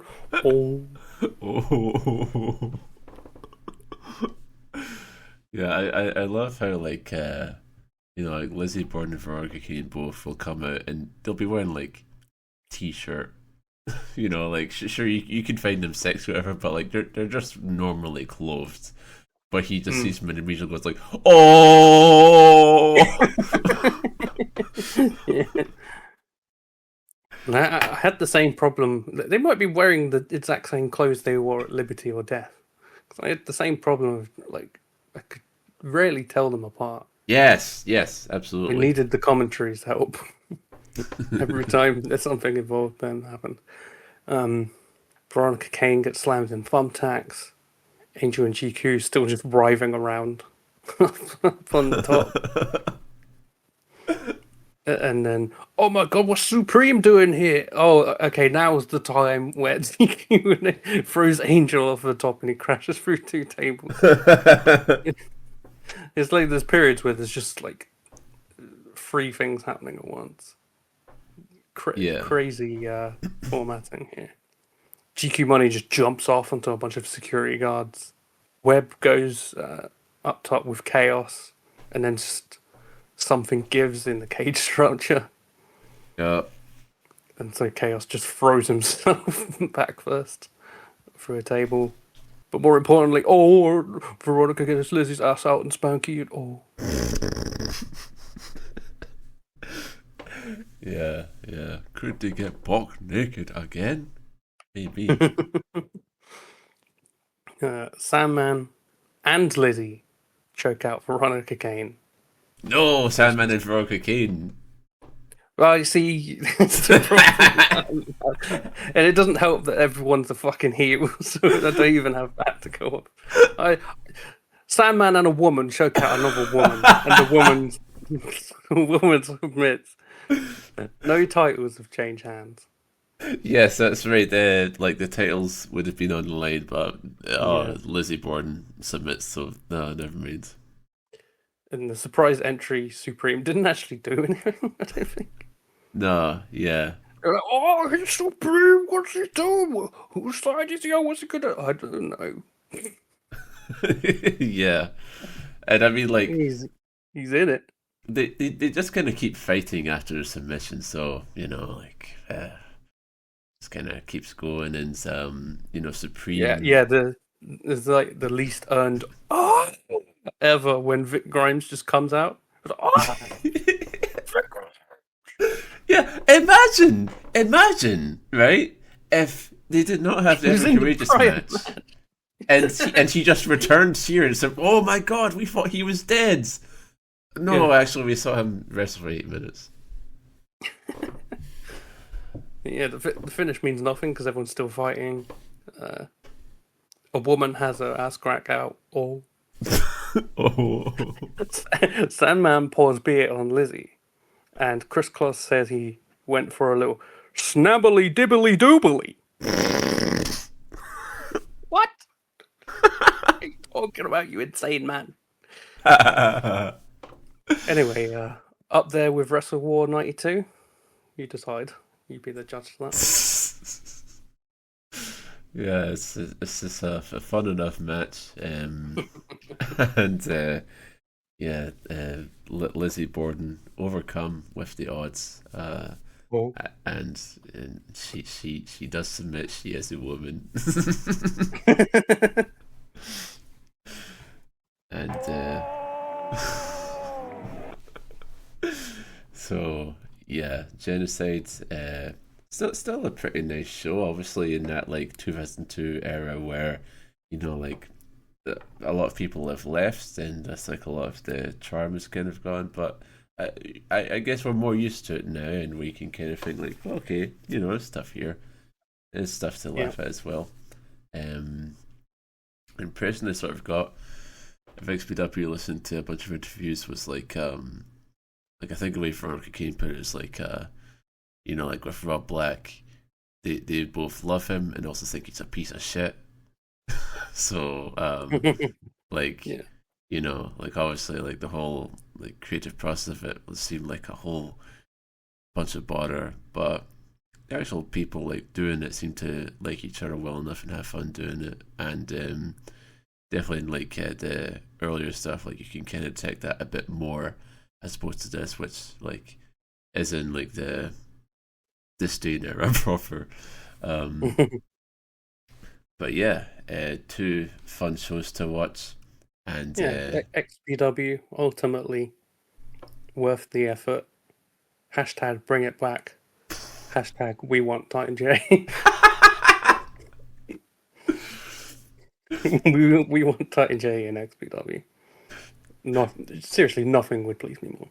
We want Titan J in XPW. We need Rob Black back so he can go, "You pieces of shit, you don't know talent when you see it. This is Titan J." From England. And so now we go on to the tape. Lizzy Borden, Xxxposed.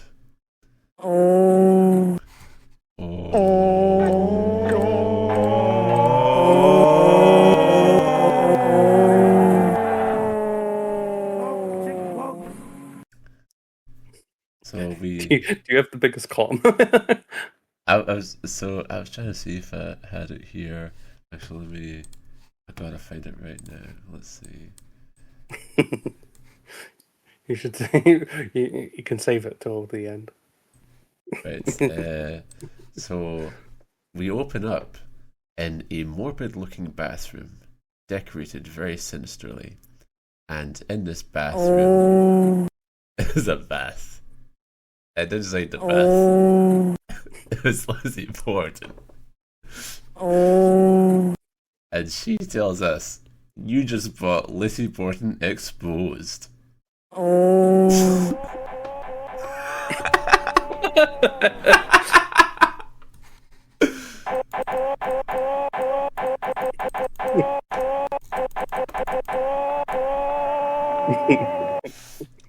So she explains that this is a non-fast forward remote controlling movie.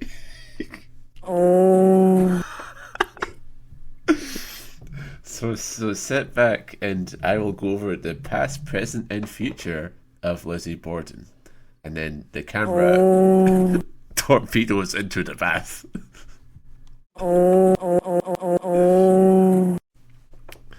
And so Kris Kloss then narrates the video package. "Once upon a time, there was a ring girl named Lizzy, and her start in XPW was she would clean the floor and have big boobies, and the crowd would be like, 'Oh, I see your boobies while you clean the floor.' And as it turns out, this raises the ire of senior referee Patrick Hernandez, who has very old-fashioned views about the women, especially in that wrestling. And so, This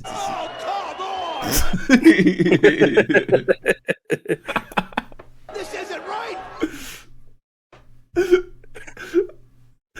imagine. I decided this bit is going to be like a children's book where you press the buttons and the sound comes out. Imagine Don West clubbing.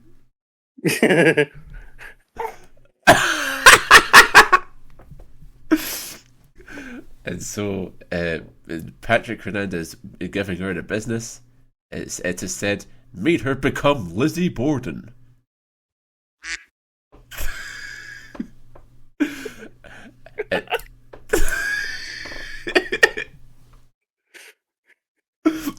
The Lizzy goes.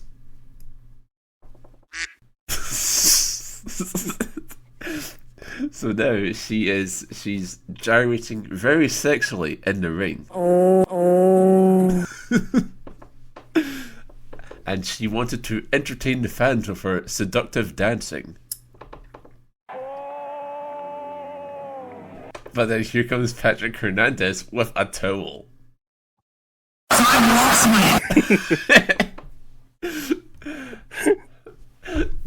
And then when Halloween came around, that served as a pretense for her to show pussy and boobie, but Hernandez was sick and tired of it. And so Come on, don't do it. it's just worth noting that there's no audio for this except for Kris Kloss. It's just silence as the video shows.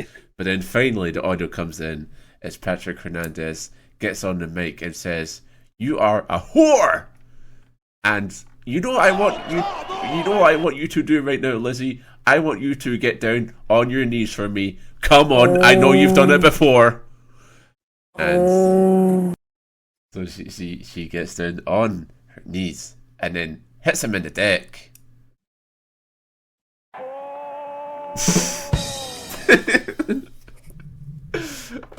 And so she murks the ref and with a DDT, and then as it goes, Kris Kloss says that earned her a date with Rob Black.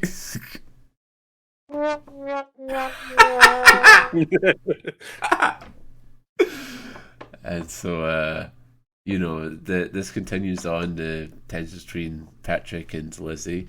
Eventually she hits a stunner on Patrick Hernandez, and it looks not very good at all because she's not trained. And it is said that this contributes to the downturn of Patrick Hernandez's ethics as a referee, because it shows Johnny Webb versus Jake Lawless. Johnny Webb has Jake Lawless down for a 100 count, but Patrick is not doing it. He's not counting. And then another ref comes in, and Patrick's like, no, stop it. And so here comes Lizzy now. She stuns Patrick Hernandez once again, but this allows Jake Lawless to roll Webb up for the win. And Missy Hyatt, Johnny Webb's manager, isn't very happy about that, and so they get into a fracas. And then, for the first segment of Lizzy's here, it's her and Missy Hyatt face to face, 2025 WWE style. And Lizzy says, because Johnny Webb is white trash, she goes to Missy and she says, you know what, Missy, you're not white trash enough. You're old enough, but not white trash enough. Here's your pink slip. And that's about that. So it is said now that power corrupts.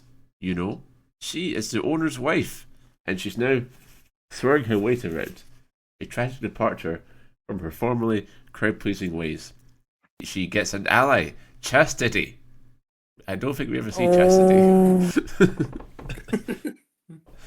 And they show a compilation of her being a corrupt owner's wife, where she will be like, Jasmine Sinclair, you will face Nicole Bass. How could you do this? How devious of you! And then This isn't right. It's very odd. Like, Kris Kloss goes, and then XPW champion Big Dick Dudley got into legal troubles, and so Lizzy took immediate action. And then it cuts to Lizzy Borden with the XPW title, and she goes, you see this belt right here? Well, I stripped it off Big Dick Dudley. I would have a convict representing the XPW. I would have a convict representing the XPW title, and then that's it over. Back to the bath.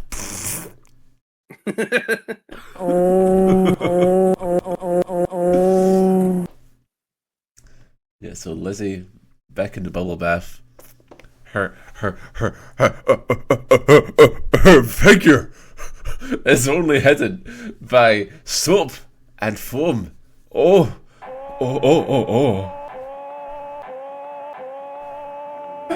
I'll give you a little twisty. So she says, you just saw my past. And now Shane Douglas.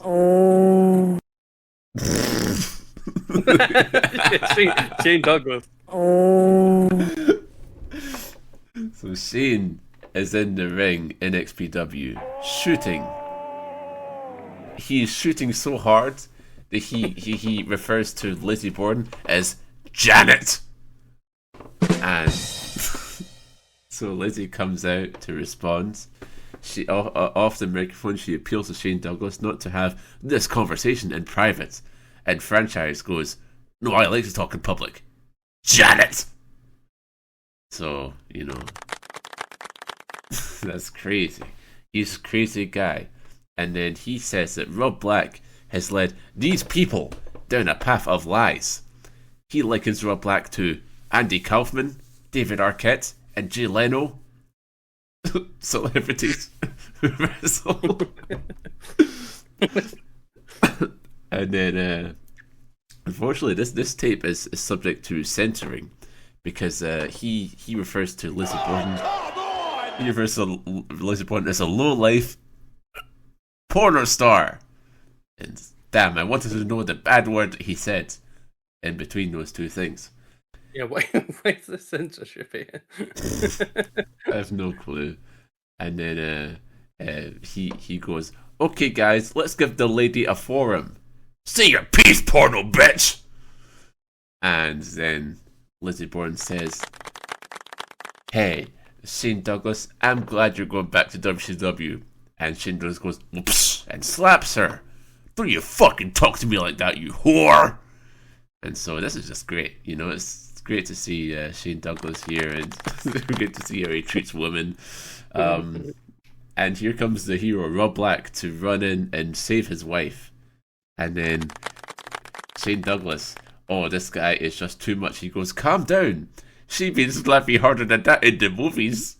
Oh. And then, you know, Rob Black and him argue off mic. And then Shane, he seemingly turns a new leaf. He goes, "You know what? I'm sorry, Rob." And Shane Douglas, completely somberly, says, You know what? I've got Dick Flair on my mind." Shut up about Dick Flair already, man. It's been years. And then so he then, you know, turns around and murks Rob Black and goes, "Ha ha ha." And then back to Beth as as she goes, "Oh, that must have hurt." So Shane Douglas goes back to WCW, but during this time, the master plan gets put into effect, as we'll get to. And then Lizzy Borden says, "For all you fans who know me, you know I don't like women coming into XPW." Especially fake titty blondes who try to take my place. And so here we go. It's the Major Guns feud. As we go to as we go to this this angle here, which builds up to the redemption match, where Lizzy Borden comes out and Larry Rivera, the real Larry Rivera, goes, "Chico, you know it's trouble when the Donald Trump of the porno business comes out to address the situation." And that's the thing they brought up in the podcast interview, was like Larry Rivera would call Rob Black Donald Trump, and Kris Kloss was like, "Man, I can't believe that. Did you imagine how relevant that would be now that he's president?" So they make a whole thing out of that. And yeah, Kris Kloss goes, "Lizzy Borden." And then Lizzy Borden gets the mic and she says, "There's a piece of shit from WCW here tonight." And he goes, "Who?" "Major Guns, get your ass out here now." And then, like, Major Guns comes out, Kris Kloss orgasms at it, and Larry goes, "What's wrong with your Chico? You sound like a dying pig." So Major Guns tears her top off to reveal a very small bra, barely covering her nipples. Oh. And you know, Lizzy just immediately buries it by going like, "Oh, you've not seen those before." So that's nice. And then yeah, Major Guns gets in the ring. She says, "I'm Major Guns and I'm the shit." And Lizzy fires back, "What did you say? You eat shit or you are the shit?" And Major Guns and then Major Guns fires back, "I heard your last name is Borden. Is that a dairy product?" Yeah, that pretty much fits at you, because you look like a cow.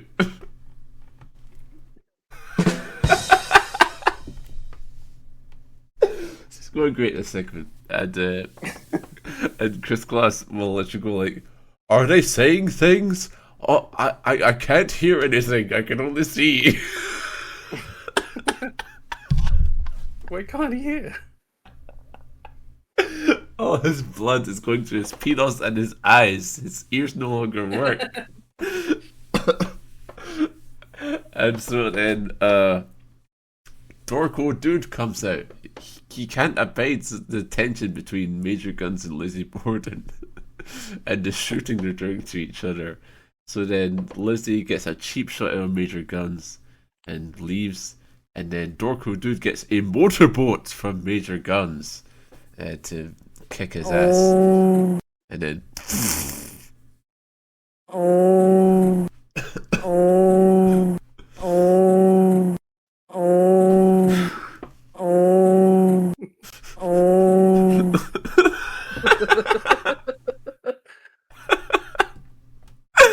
and so we go to Redemption now, as we said, the spanking match basically, and the thing I noted down this time round is Larry on commentary.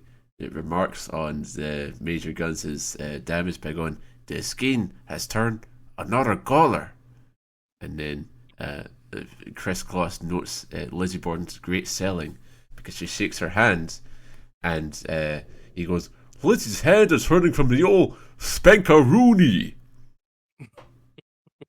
and then I found the Rapture match via the PowerPoint that we saw, but thankfully, Lizzy Borden Exposed has lost media contained within because we get some of the Rapture match here. And so we get Lizzy and Major Guns doing some ground and pound, but then Lizzy gets pushed off back to the bath. And so Lizzy in the bath says, "You would think that after seeing what I did to Major Guns, that people would know not to mess with me. But then you get porn trash like Veronica Kane coming in."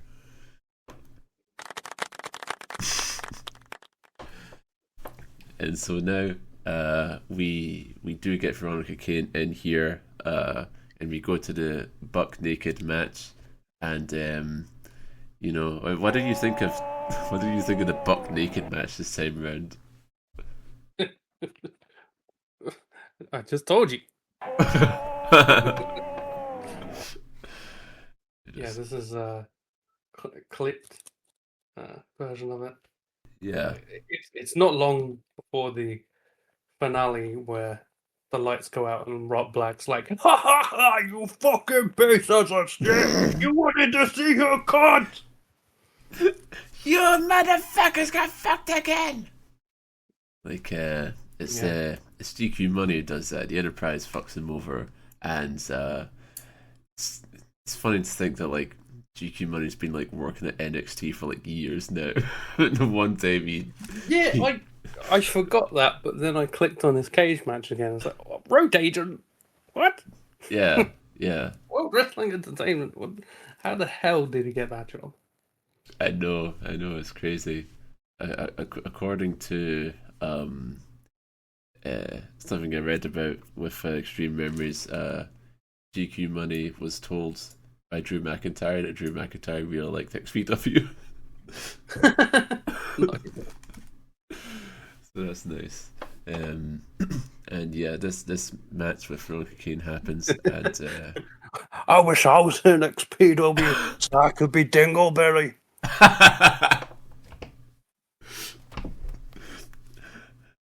This American guy cocaine wrestling is just not to my taste. I wish I was back in XPW. I want to be the Buckfast Sandman. Oh, Buckfast, Buckfast. Oh.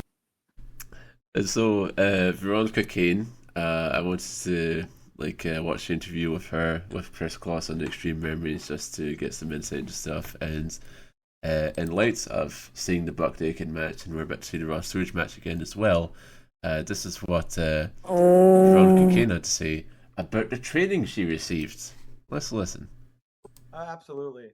What you mentioned Webb, GQ, and Chaos, but first off, can you describe some of the training? Like, what were your training like? The bumps, the rolls, running the ropes.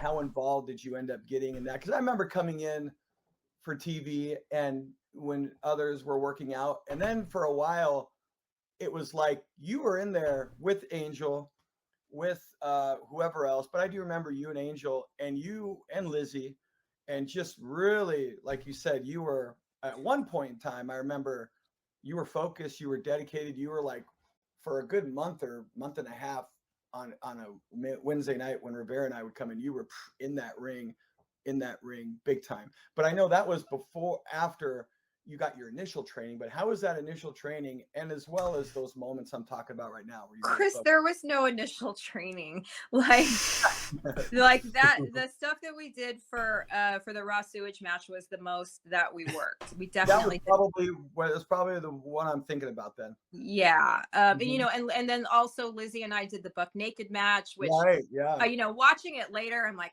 we didn't do shit really. You know, I mean, we did, you know, a few spears, a few stops. Mostly we rolled around and pulled hair.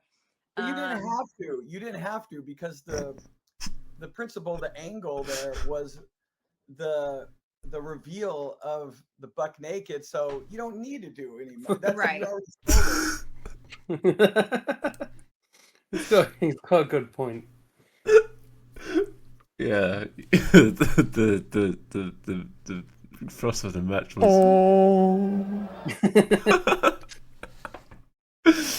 Yeah, nobody was there going, "Where's my fauna?" They're like, "Where's my bud?" Oh, here it is.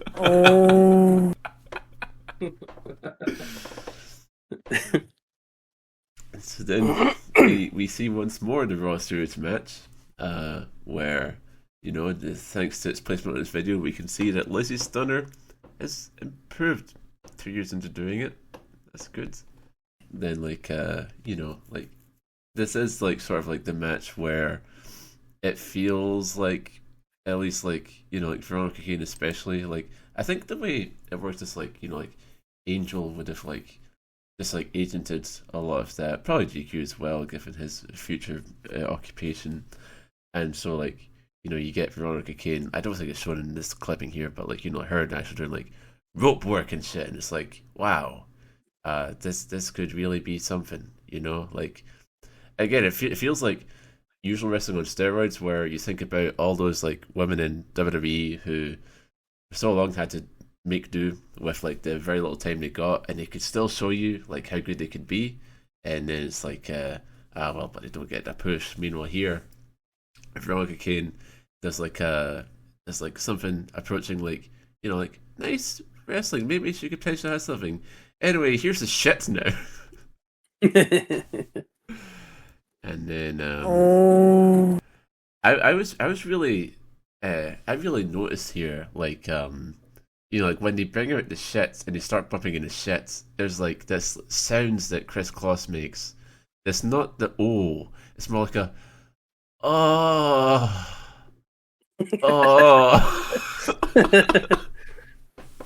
and I don't know what he's trying to convey there. Is he coming? Is he shitting?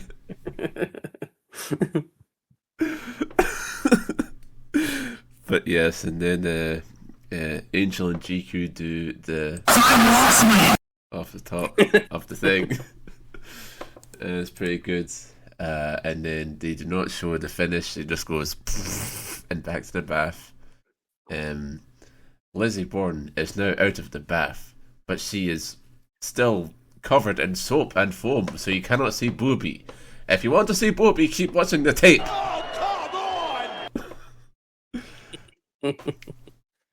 And so she says that Shane Douglas is just about to come back to XPW, and it's time to throw everyone a swerve. And so they go back to Liberty or Death, Hamrick versus Kaos, the explosion that Lizzy Borden underwent. And we all thought this was a tragedy.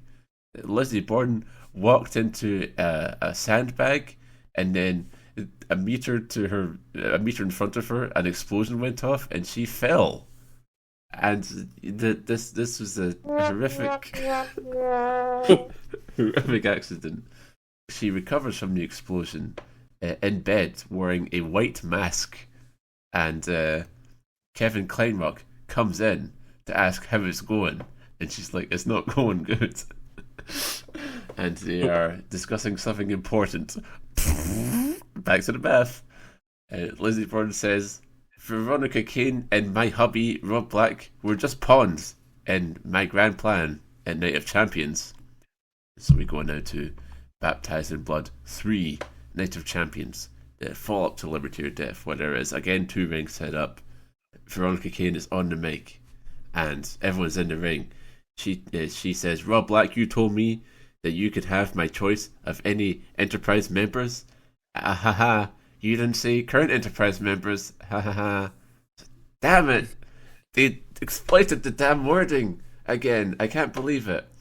And so, you know, we've watched some wrestling in our lives. We've watched some wrestling that is subject to copyrights. Usually, recently, we'll watch Smart Mark video, and it's not really an issue because I guess it's just sort of like the acoustics of the venue sort of cover up well enough. But we've seen like stuff dubbed over, stuff muted. I don't think I've ever seen this before, where Shane Douglas is a surprise Enterprise member, and we don't hear his music because it's copyrighted. It goes silent, but then also the frame rate drops dramatically. So like she goes, ha ha ha, here's my current guy, he's my secret guy, and then she goes, oh, and it looks fucked up. I don't know if that was a deliberate thing, or if it's like a glitch in the fucking video. Could be anything. But yeah, just like 1 frame per second. And then you see him pinning someone. Webb. You see him pinning Head, and then it's him celebrating at 1 frame per second. Yeah. So Johnny Webb's XPW title reign that we have literally never known in XPW. Oh, Webb. I said Head. Like we have never known an XPW without Johnny Webb as champion. Like we literally only just saw Messiah as champion for like a second. And it's over now because Shane Douglas beats him with a belly-to-belly suplex. And then so he defeats the Black Army. And then he goes to Veronica Kane and gives her the belly-to-belly. Why? He hits her with a suplex. Why? What is the meaning of this? And then Rob Black comes in. This isn't right! Rob Black comes in, like, ha ha ha, I love you, Shane Douglas. He gets punched. What? What's going on? And then I'll give you a little twisty. Here comes Dorco Dude now with a briefcase. And then Lizzy Borden, and instead of tending to her hubby, kisses Shane Douglas. And Kris Kloss goes, ah! So, I think maybe this is always a plan. Maybe this is just after like the explosion completely botched. But they now sell it's like, oh, it was a ruse set by Shane Douglas to put a landmine in the arena and then have Lizzy Borden step on it. And so she takes the mic and tells Rob Black, not so fucking smart now, are ya? And Dorco Dude opens the briefcase to reveal a new world title for Shane Douglas. Fuck that other title, I suppose. And she wants a divorce from Rob Black. Just to continue the misanthropic nature of XPW, they talk about going to Philly on August 31st. That's the hostile takeover of the ECW arena. And she goes like, we're going to Philly and we ain't coming back because you pieces of shit don't deserve XPW. Fuck California.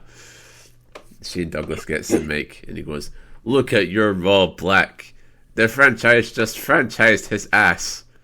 And then Kevin Kleinrock like gives him a pat on the back, and then Shane Douglas suplexes Kevin Kleinrock and goes, don't you fucking touch me.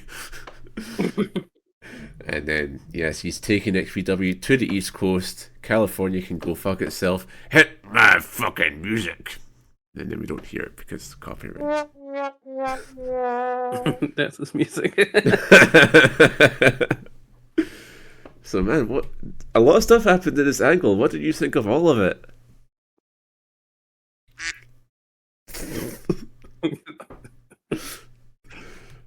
That's what I thought. It's just one of the swerviest angles of all time.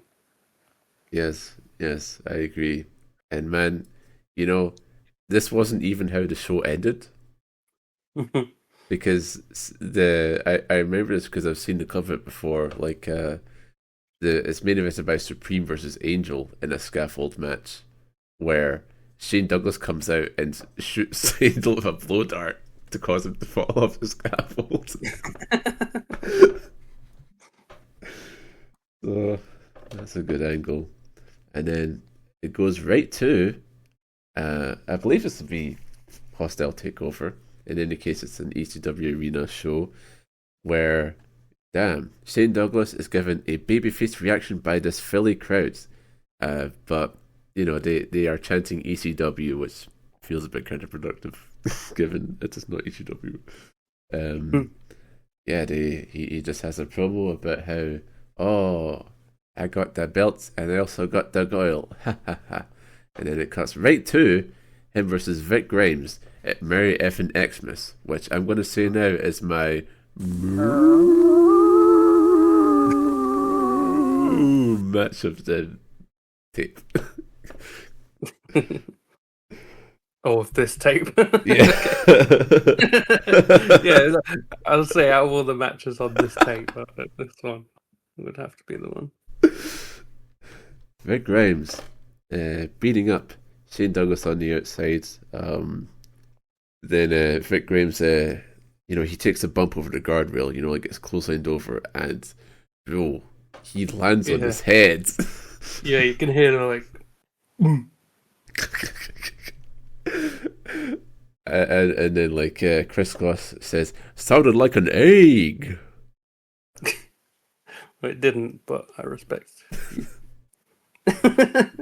Yeah, I don't know where Juantastico is. Kris Kloss is just like flying solo here, which is fucked up. And then Shane takes advantage of this, punches him a bunch in the crowds, but then VIC GRIMES, he crucifix powerbombs them into the bleachers. And then they brawl into the merch stand. It's quite fun because Grimes will throw Shane Douglas into the t-shirts, and then the crowd will command Grimes, on that shirt! So they're just ordering this guy around, and then Grimes picks up a franchise t-shirt, spits on it. They get back into the ring. VIC GRIMES uses a pizza cutter, and then I had totally forgotten about this. The quintuple pizza cutter. What a novel concept.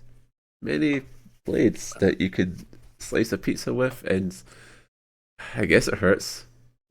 Maybe. Yeah, you'd make like pizza fingers, I guess. Yeah, something like that, I guess.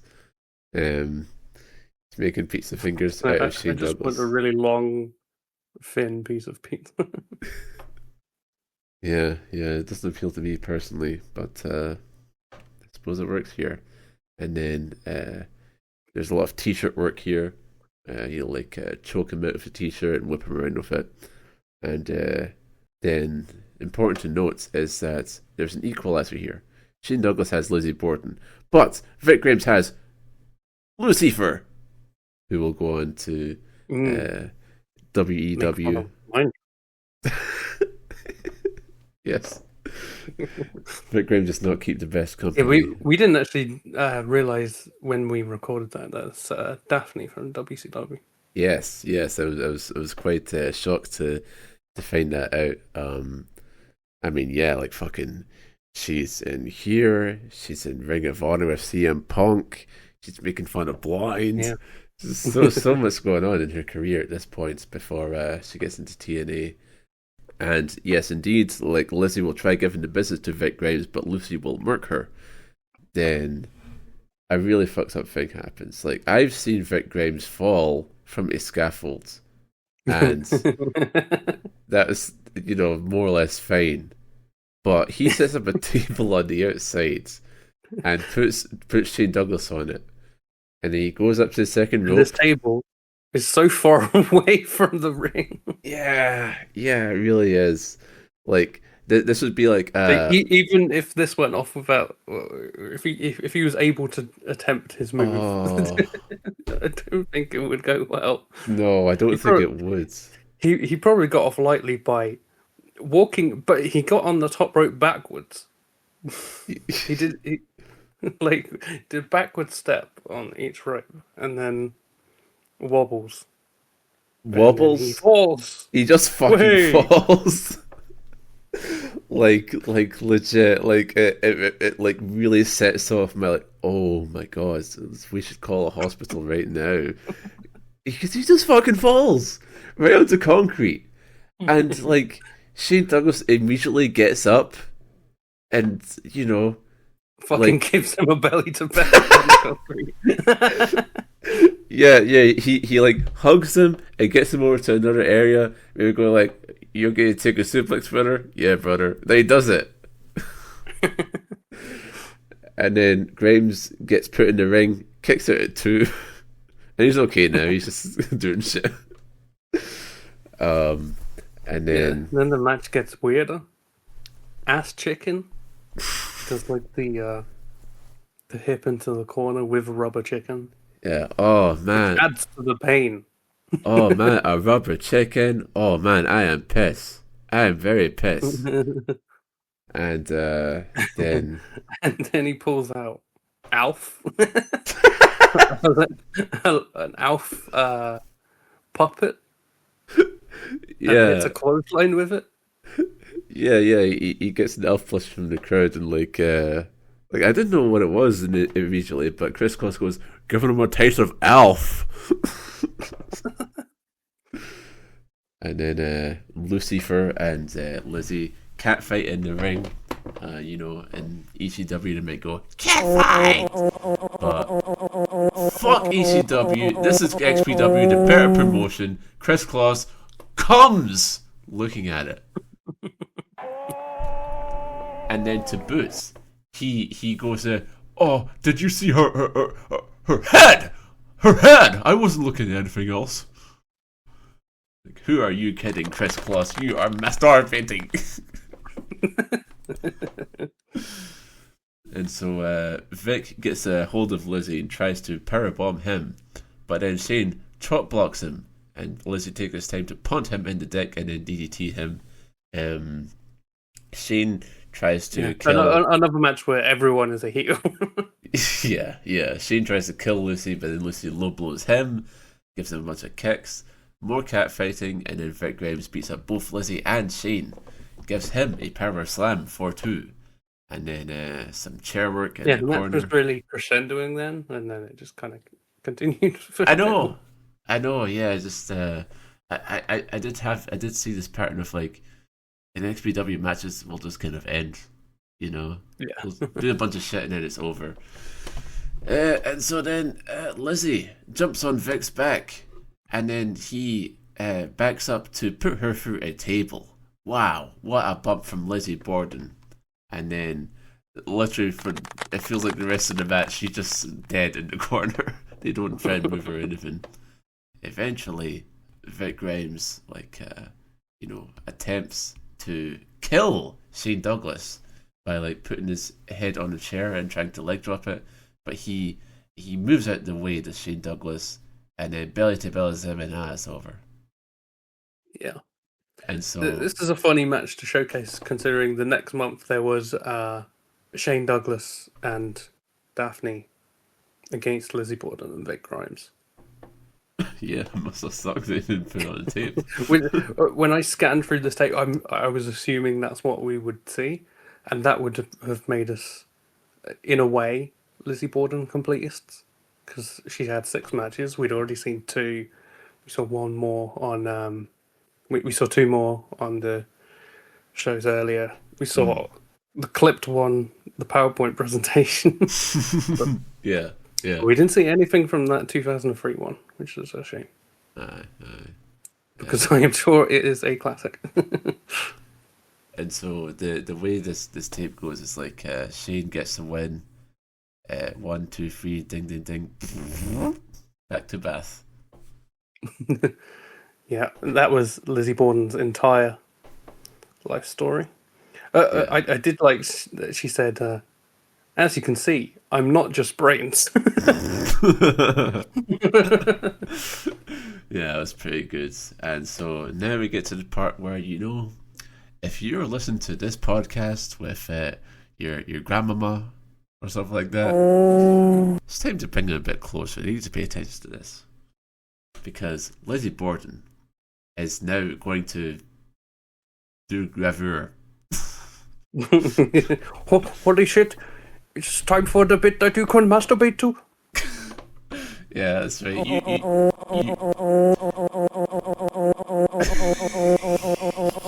Carry on. You paid $59.99 US probably for this, and we hate you. You're an XPW fan. Fuck you, and we don't want your continued patronage. So you've been watching this fucking shit for like 40 minutes now. Oh, okay, we'll give you a fucking pity wank then.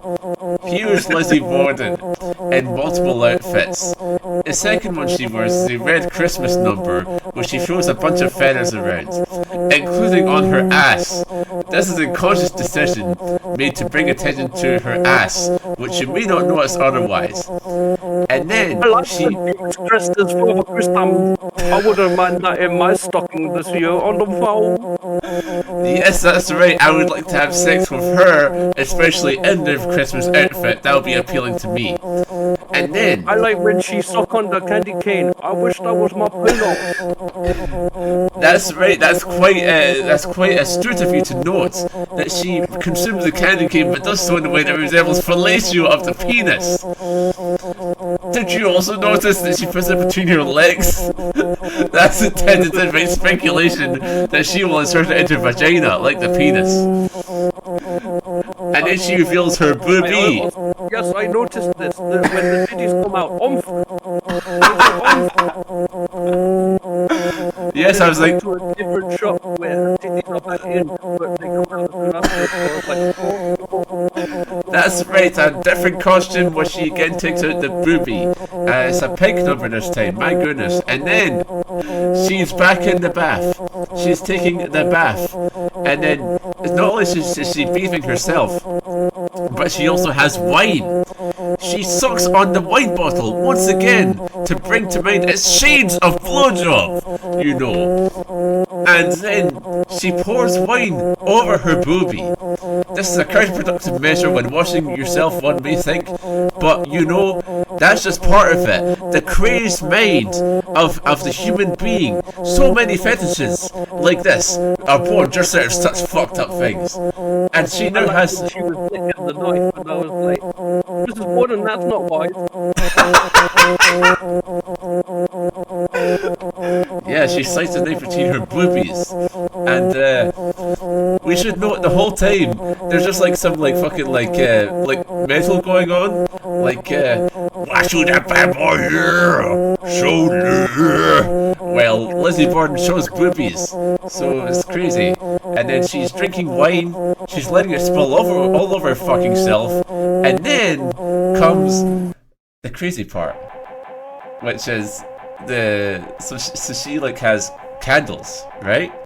And you think to yourself like, okay, she pours it over her boobs. It's like, all right, it's probably quite hot, but you know, fine, whatever. But then she like starts drinking it. So she like drinks the candle, and like you know, kind of yeah, bitch, what the fuck are you doing? Yeah, like is she drinking candle wax, and then literally like she drinks it sloppily, so like it falls off her tongue, and like it literally hardens on her tongue and falls down. Like, ugh, that's disgusting. Why are you doing that? But anyway, I have busted now. Yes, that's very like by this point you should have exploded. You should have ejaculated. Okay, so I hope you did. Otherwise, like, you know, you've wasted your time and money here. Yeah, I was like, oh, I was like, wait, that's not it.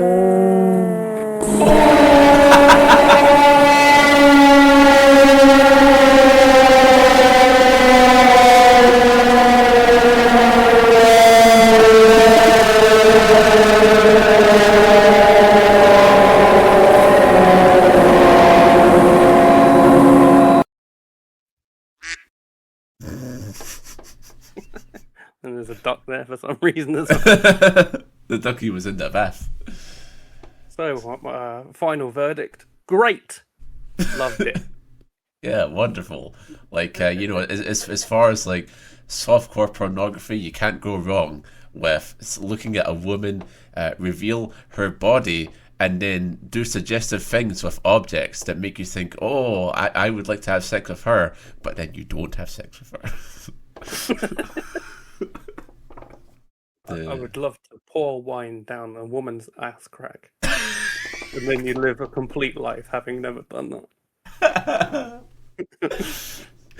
And then a last note is the place I watched this on, the autoplay afterwards, was Best of Lizzy Borden, which was a 3-minute long video. So yeah, as far as I could see, I wasn't able to find any interviews of Lizzy Borden post XPW. Probably due to like all the stuff she got into with Rob Black. She'd probably just like don't want to talk about it. Are they still married? I can't imagine so. Let me look that up right now. Mr. Robert Black. Let's see. And then wife. So yeah, they no longer. I do remember that was a lamenting thing. Oh.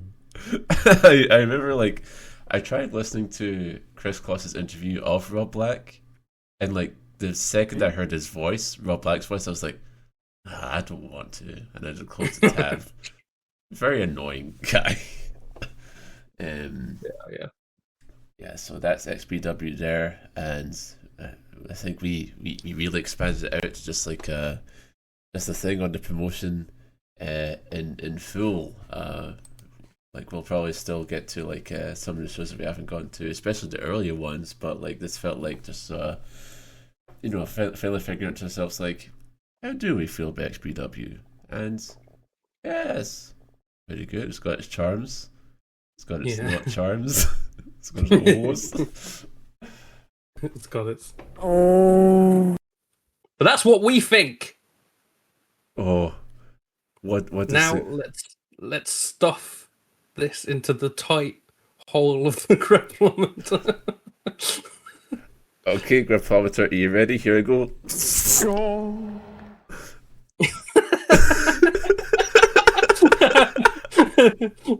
You know, they said man and machine should not interact in this way, but I think those people are stuck in the past. This show is stuck in the grapplometer's ass. All right, grapplometer, do your thing. Oh yeah!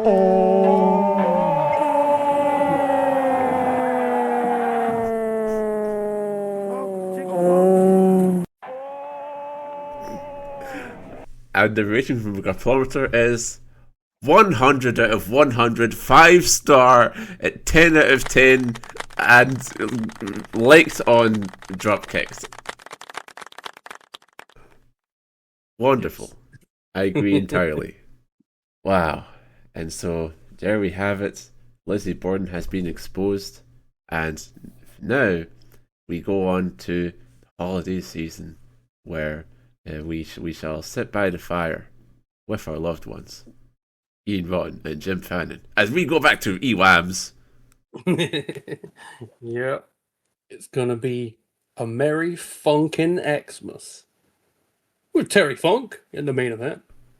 Wow. And some other shows, because EWAMs run like fucking 3 times a week. yeah, we gotta know the context for, you know, like maybe they'll explain, why is Terry Funk here? What's the story? And we shall let you know what that story is. Yes, by gum, we are going back to our home of the EWAMs for Kremos, and We're all started. We're all started. That's right. And yes, we shall see how Christmas pans out for Ian and Co. And for now, you have been listening to this goddamn podcast episode about that porno company. So hope you liked it, and keep it live to the socials, where we will put up stuff like this very episode that you are listening to.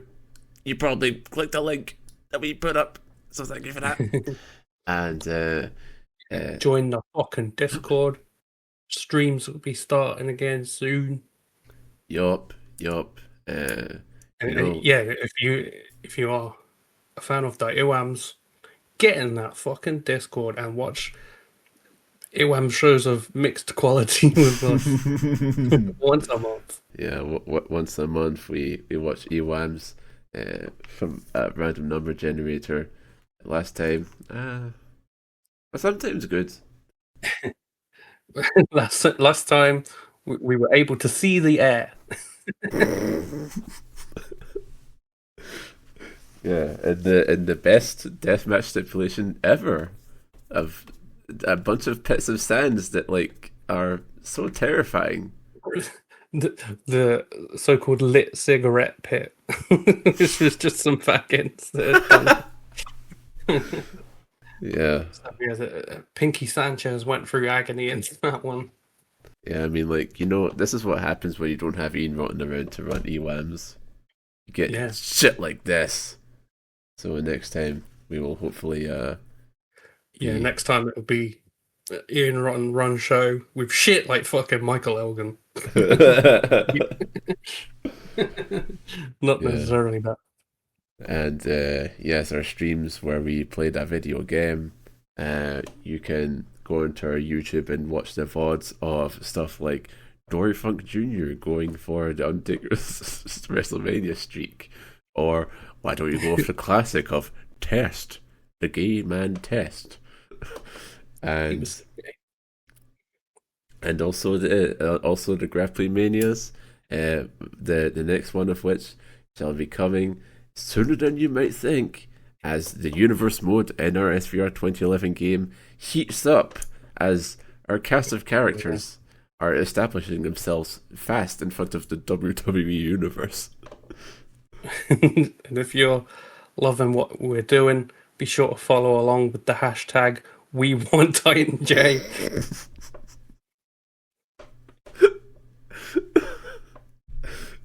We want Titan J. Hashtag thank you Maxine Dupree for being Titan J's girlfriend. And so yes, we have it all. We've got streams, we've got podcasts, we've got porno, and the only thing that we could be left wanting for, as we give one last clum, is a nice loaf of bread. I'm a man who don't complain about the weather or the rain. I find it makes no difference anyway. Now I have but one regret that I haven't mentioned yet.